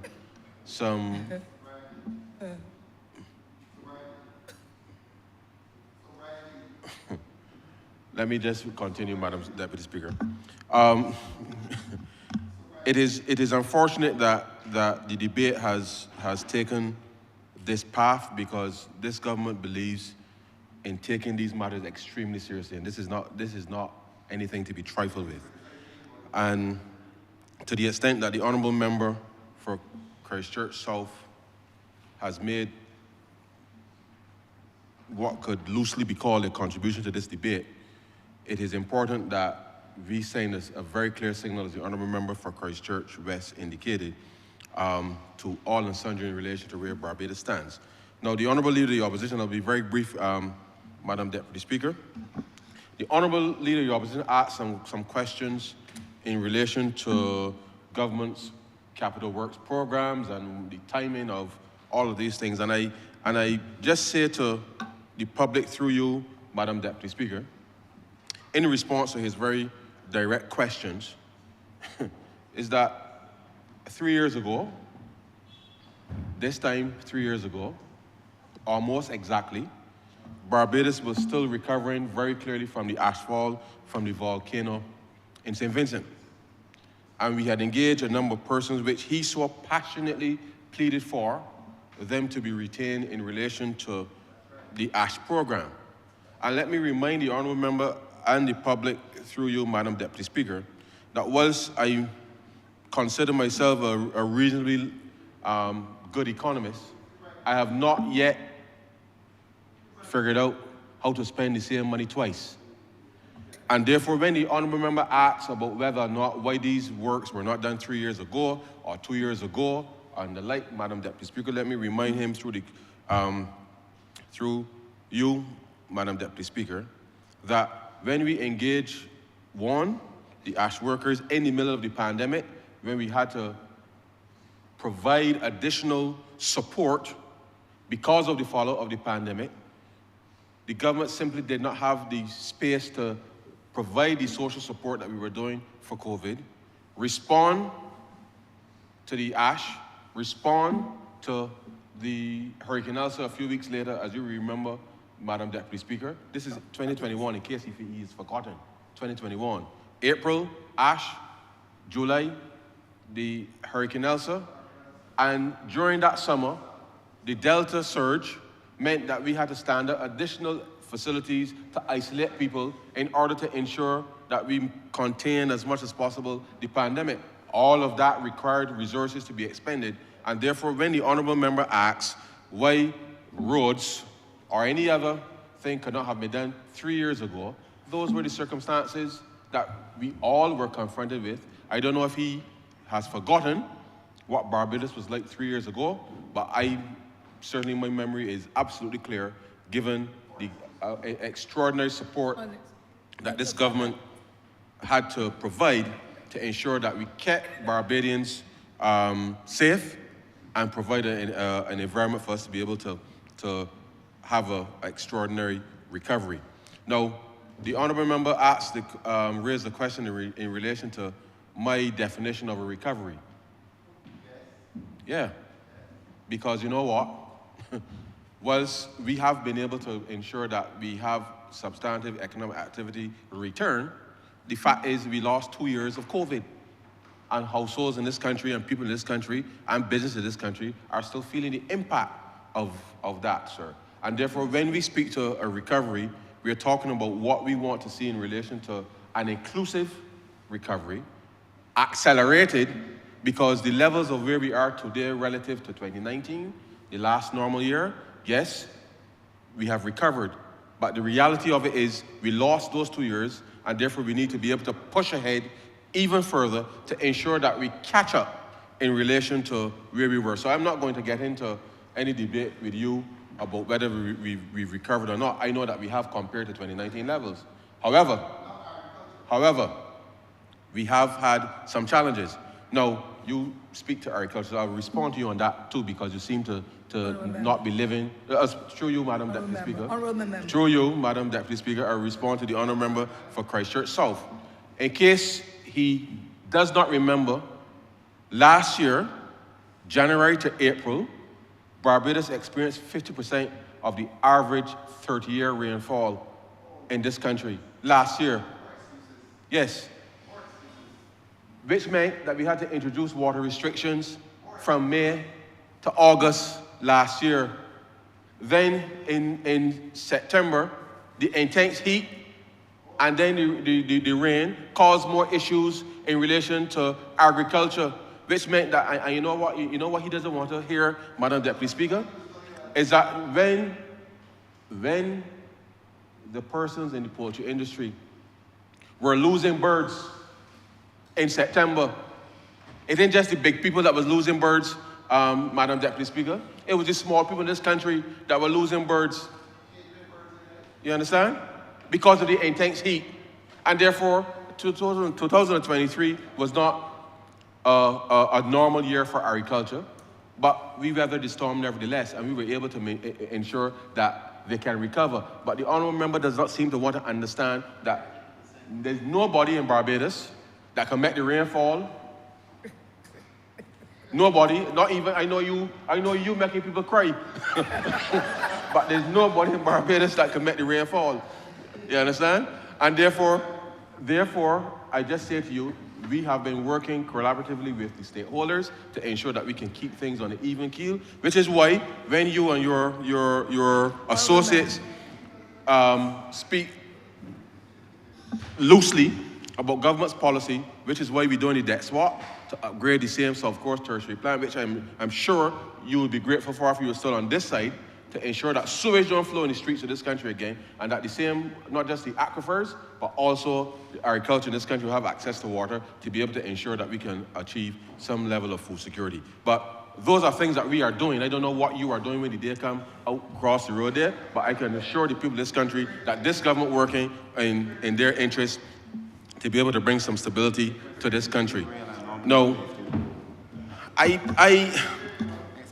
I'm not even going there. His chocolates in the schoolyard. I don't know what it is that he's getting on. Honourable member, please. Yes, please. Madam Speaker. All I will respond to his statement that he's not an economist is that he should place a full stop at the end of that statement and say nothing else in relation to the management of this country. Now, Madam Deputy Speaker, this is serious stuff, and I'm not going to respond to some of the things that he has put on the table. The reality of it, Madam Deputy Speaker, is that whether it is within the context of tourism in relation to arrivals, as the Honourable Member for Christchurch West indicated, there is real growth in this economy. The Honourable Member, whether he or his associates in the Democratic Labour Party, I know that they do not want to accept the fact that there is growth in the economy. There is. And therefore, Barbadians know, and Barbadians can see for themselves the difference in the economic performance under the Barbados Labour Party compared to that under the Democratic Labour Party. And lest we forget, during COVID, when the airplanes stopped, we all recognize the difference that tourism made to this country. All of the taxi people, all of the tourism workers, all of the people in the direct tourism services, all of them can attest to the growth in this economy. Furthermore, when you look, Madam Deputy Speaker, at the employment levels in this country, across every sector, we have seen employment increasing. Now, and I think to the extent that, as it relates to construction, which the Honourable Member for Christchurch West has indicated, this is a challenge for Barbados. It really, really, really is. And the Honourable Member for St. Philip St. Philip West, with respect to the construction gateway program, has been intensifying that training to be able to get more people into that sector. I know that we've seen some importation of labour in certain circumstances in relation to that, to be able to help supply the demand for labour because of the construction projects that are coming on stream. Now, the Honourable Member does not like to hear this because he would like the rest of the country to believe that somehow or the other what they're seeing with their eyes is not the reality of this country. But I leave it to him and his cohorts in George Street to work out who is the leader or whoever. I done with that, Madam Deputy Speaker. Now, this bill, as we indicated, ma'am, is to be able to reposition Barbados for the future. And this government is intended to ensure that we are in a position not to just open the opportunity, but to have the private sector, however small, medium, large, whatever the size of the firm, Madam Deputy Speaker, to be able to take advantage of these opportunities. So we do not take this lightly at all. This debate I believe, is consequential in relation to how we move forward. The Honourable Member could get into whatever details he wants to get into in asking questions, but I know Bajans know the difference between good fiscal management and bad fiscal management. They endured 10 years of a lost decade under the Democratic Labour Party. It is clear that they are still lost, and will endure another 10 years of being lost, thanks to him, and therefore continue on that journey, Honourable Member. I commend you wholeheartedly. But I say to the people, through you, Madam Deputy Speaker, this government remains focused on ensuring that we can deliver on the things that needs to be done. He questioned matters in relation to financing. And let me finish the thought that I started in relation to the dry season and what I spoke about earlier. So during September and October last year, we had the heat, we had the intense rain, and we were not in a position to spend on capital works effectively because of the change in the weather patterns. There were some fairly intense weather storms that didn't allow us to be able to do the roads in time. And therefore, we recalibrated, Madam Deputy Speaker, to ensure that, having seen what happened in the previous dry season, that we ensured that during this time we were able to do as many roads as we possibly can. And we said to the Ministry of Transport and Works, we will reorient the budget in order to make sure that during this dry season, you can do as many roads as you possibly can, because once the rainy season starts again, there's likely to be a hiatus. And what does that mean, Madam Deputy Speaker? That you had to change the way that you were geared in order to deliver. So we, in the Ministry of Finance, had to change our process internally to make sure that we were still able to meet the other objectives of government, but to make resources available, not just during the last quarter of the last fiscal year, first 3 months of this year, but definitely between April and June into July, before the rains return, in order to ensure that we can maximize, Madam Deputy Speaker, the weather pattern in order to be able to achieve. So I know the honourable member is feeling a little under pressure. And just for the record, Thornbury Hill does not only belong to Christchurch South. Thornbury Hill belongs to Christchurch East Central as well as Christchurch West Central. And therefore, it is not only to Christchurch South that he needs to be concerned about. It is the people of this country that elected this government to be able to fix the issues that have been confronted them, and we continue, Madam Deputy Speaker, to so do. And therefore, let his heart not be troubled, because our delivery of what we promised and what he signed up to twice, Madam Deputy Speaker, what he signed up to twice, despite his recent epiphany, this government will continue to be able to deliver for the people. And so, Madam Deputy Speaker, I don't propose to detain the chamber much longer, as you know, but these are two substantive bills that we believe will reposition this country to be able to deliver more for our people. And so, Madam Deputy Speaker, with those few words, I beg to move that this bill be read a second time.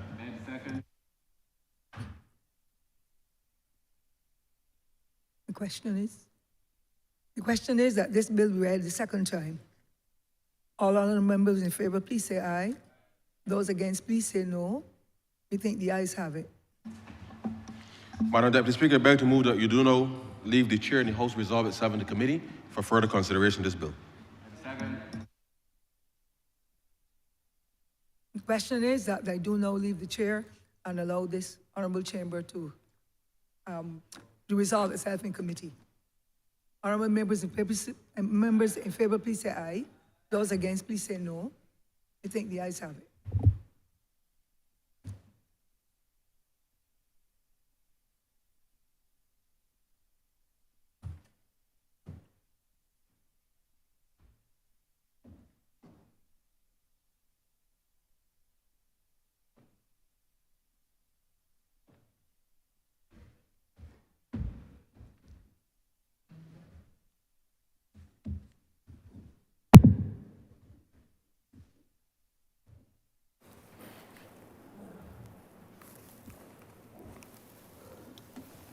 This Honourable House is now in committee. Mr. Chairman, permission to call the bill in parts. Permission so granted. Part 1, clauses 1 through 4. Chair, I beg to move that Part 1, Clause 1, 2, 4 stand part. Second. The question is that Part 1, clauses 1 through 4 stand part. All honourable members in favour, say aye. Aye. Honourable members against, say no. He thinks the ayes have it. Part 2, clauses 5 through 8. Chair, I beg to move an amendment of Clause 5, Part 4 to delete the existing Clause 5.4 and to replace it with the following. Notwithstanding subsection 2, for the first fiscal year commencing on or after 1 January 2024, and the top-up tax shall apply only where a DMTT group incomes is subject to a IIR or to a UTPR in another jurisdiction. And with that amendment, Mr. Chairman, I beg to move that Part 2, Clauses 5 to 8, stand part as amended. Second. The question is that Part 2, clauses 5 to 8 as amended stand part. All honorable members in favor, say aye. Honorable members against, say no. Methinks the ayes have it. Part 3, clauses 9 through 22. Chair, I beg to move that Part 3, Clauses 9 through 22 stand part. Second. The question is that Part 3, clauses 9 to 22 stand part. All honorable members in favor, please say aye. Honorable members against, say no. Methinks the ayes have it.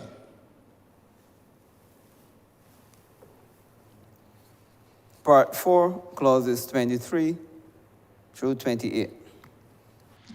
Chair, I beg to move that Part 4, Clause 23 to 28 stand part. Second. The question is that Part 4, clauses 23 to 28 stand part. All honorable members in favor, say aye. Honorable members against, say no. Methinks the ayes have it.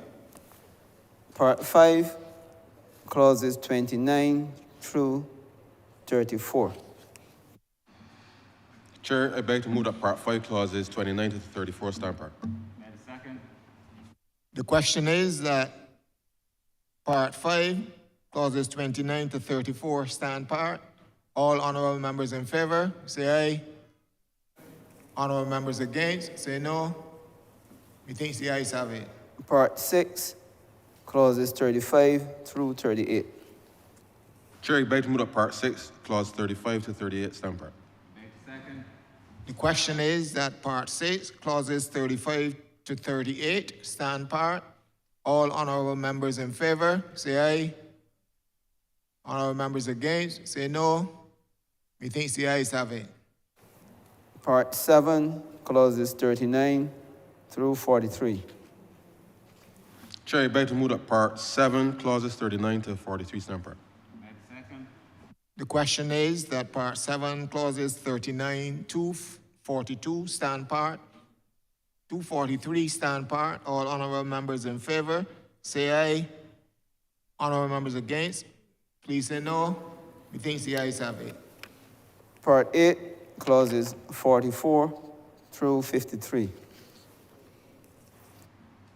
Chair, I beg to move that Part 8, Clauses 44 to 53 stand part. Second. The question is that Part 8, clauses 44 to 52, 53 stand part. All honorable members in favor, say aye. Honorable members against, say no. Methinks the ayes have it. Part 11,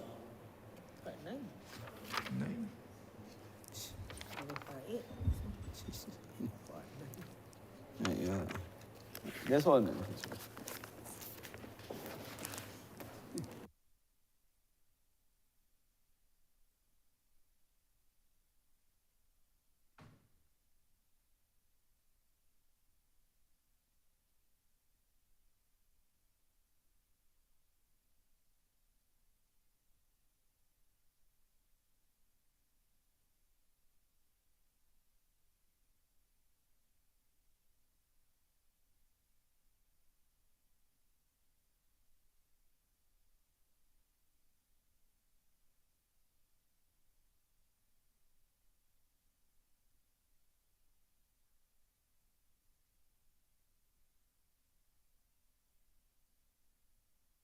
Mr. Chairman, we just had to do a renumbering, so it's really Part 9 the document and not Part 10.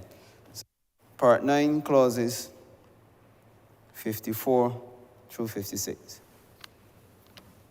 Chair, I beg to move that Part 9, clauses 54 to 56 stand part as amended with the title. The question is that Part 9, clauses 54 to 56 as amended stand part. All honorable members in favor, please say aye.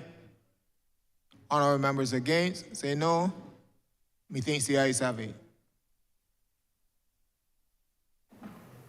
Part 10, clauses 57 through 64. Chair, I beg to move that Part 10, clauses 57 to 64 stand part.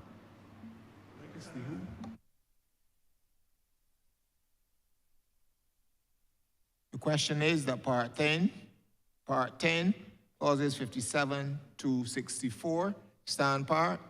All honorable members in favor, say aye. Honorable members against, say no. Methinks the ayes have it. Part 11, clauses 65 through 68.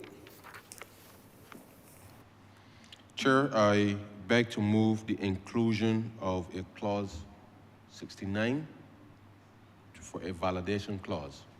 So to insert a new clause 69, validation, notwithstanding sections 3, 2, and 5 of the Provisional Collection of Taxes Act, Cap 55, all taxes purportedly paid and collected pursuant to this Act from November 7, 2023 to the date of commencement of this Act shall be deemed to have been lawfully and validly paid and collected.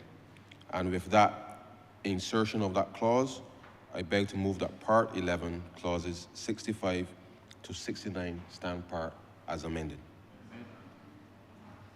The question is that Part 11, clauses 65 to 69 as amended stand part. All honorable members in favor, say aye. Honorable members against, say no. Methinks the ayes have it. Mr. Chairman, just for clarity, the Part 11 was amended to insert an additional clause.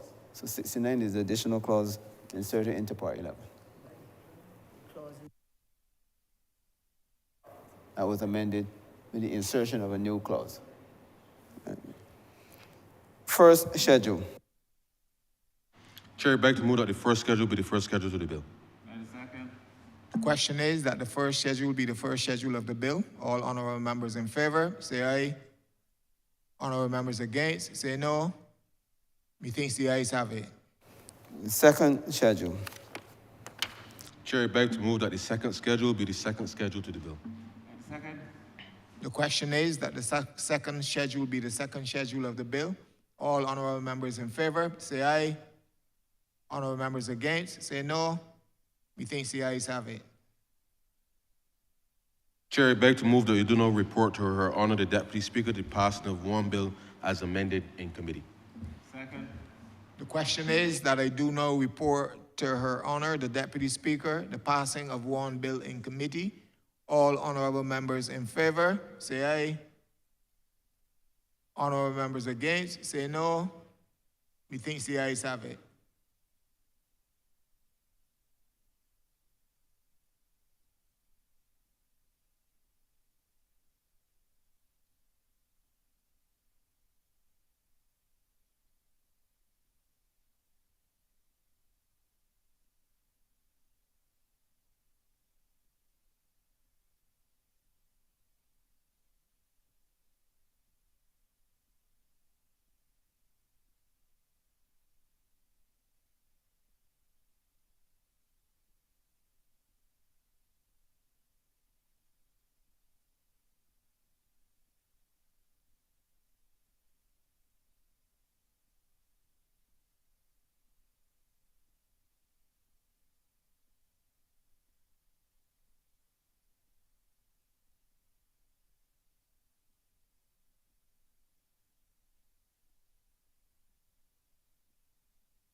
Chairman has reported to me the passing of one bill in committee with amendment.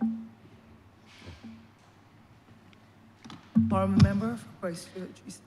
Madam Deputy Speaker, I beg to move that this bill be read a third time. And a second.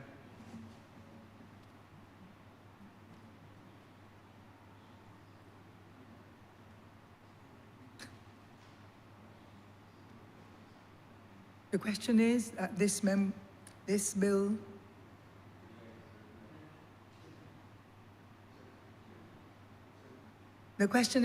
be read the third time.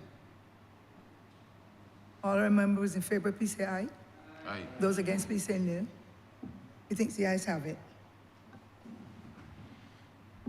Madam Deputy Speaker, I beg to move that this bill be now passed and cited as the Corporation Top-Up Tax Amended Act 2024. And second.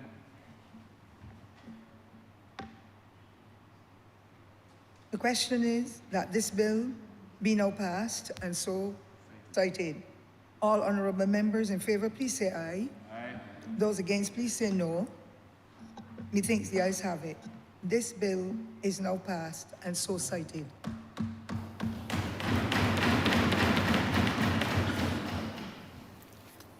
Order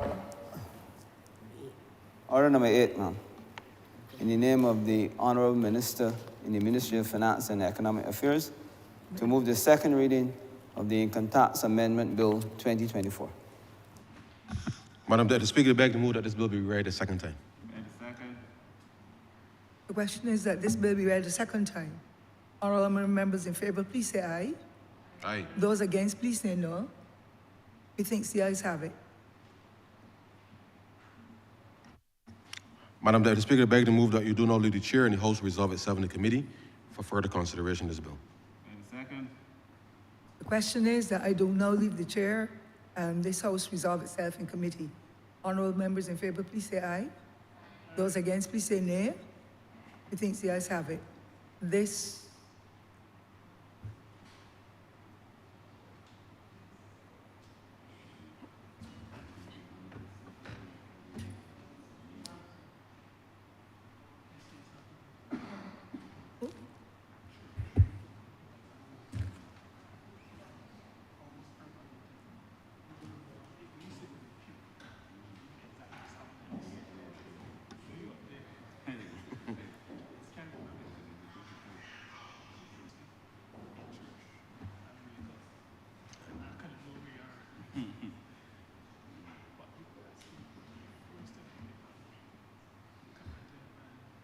This Honourable House is now in committee.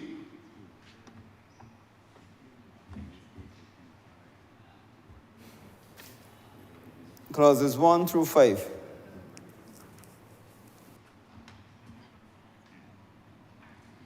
Chair, I beg to the amendment to clause 5(6) to delete clause 5(6) and to replace it with the following, which shall read, this section and sections 23N to 23X apply to and take effect from A, income year 2024 with respect to a company that has trading losses brought forward from income years prior to income years 2024, and such losses are in excess of $100 million. B, income year 2025 with respect to a company other than a company referred to in paragraph A. And with that amendment, Chair, I beg to move that clause 1 to 5 stand part as amended. And a second. The question is, the clauses 1 through 5 as amended stand part. All honourable members in favour, say aye. Honourable members against, say no. Methinks the ayes have it. Mr. Chairman, clauses 6 through 14 is really, there were 2 clauses, 13, we just do the adjustment. So it's really clauses 6 through 14.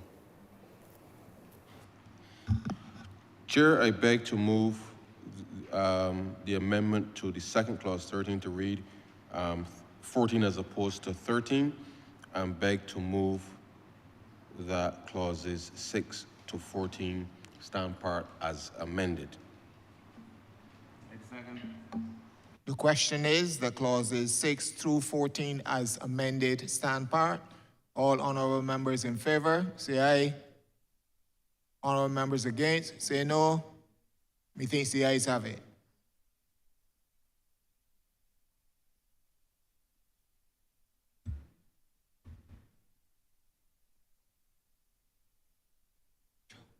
Clause, you insert. Mr. Chairman, the mover would propose an amendment. We are inserting an additional clause.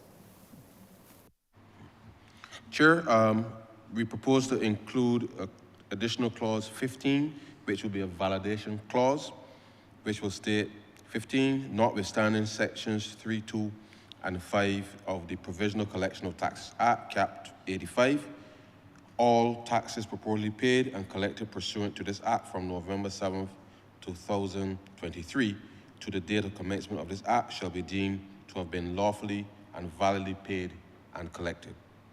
And so with that insertion, I beg to move that clause 15 stand part. Second. The question is that clause 15 as amended stand part. All honorable members in favor, say aye. All honorable members against, say no. Methinks the ayes have it. Report. I beg to move that you do not report to Her Honor, the Deputy Speaker, the passing of one bill in committee as amended. Second. The question is that I do not report to Her Honor, the Deputy Speaker, the passing of one bill in committee as amended. All honorable members in favor, say aye. Aye. Honorable members against, say no. Methinks the ayes have it.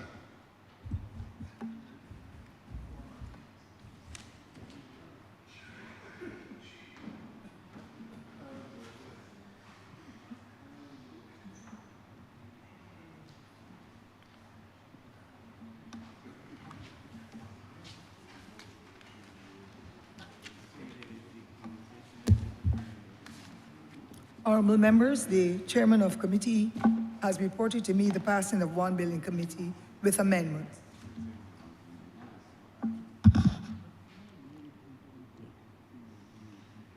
Madam Deputy Speaker, I beg to move that this bill be read a third time. The question is that this bill be read the third time. All those honorable members in favor, please say aye. Those against, please say no. Methinks the ayes have it. Madam Deputy Speaker, I beg to move that this bill be now passed and cited as the Income Tax Amendment Act 2024. The question is that this bill be now passed and so cited.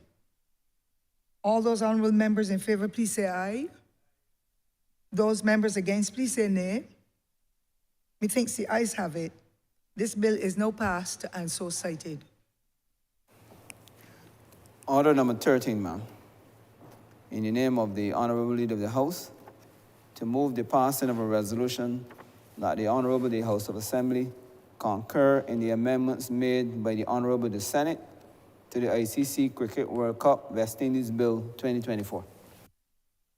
Honorable member. Thank you, Madam Deputy Speaker. I beg to move that this resolution do not pass, which allows for the amendments made by the Honorable, the House of the Honorable the Senate to the ICC Cricket World Cup West Indies Bill to be approved by this Honorable House.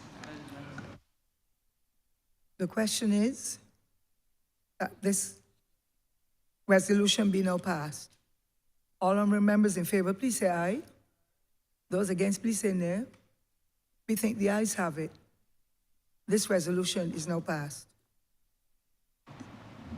Thank you, Madam Deputy Speaker. And with that, we have come to the end of today's sitting, and I therefore beg to move the adjournment of the House until Tuesday, the 14th of May at 10 a.m.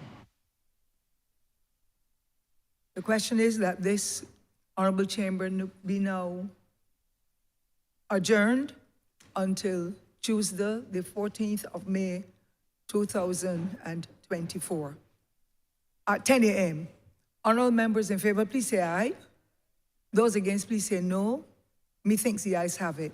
This honorable chamber is now suspended, adjourned, excuse me, until Tuesday, May the 14th at 10 a.m. in the morning. 10 a.m.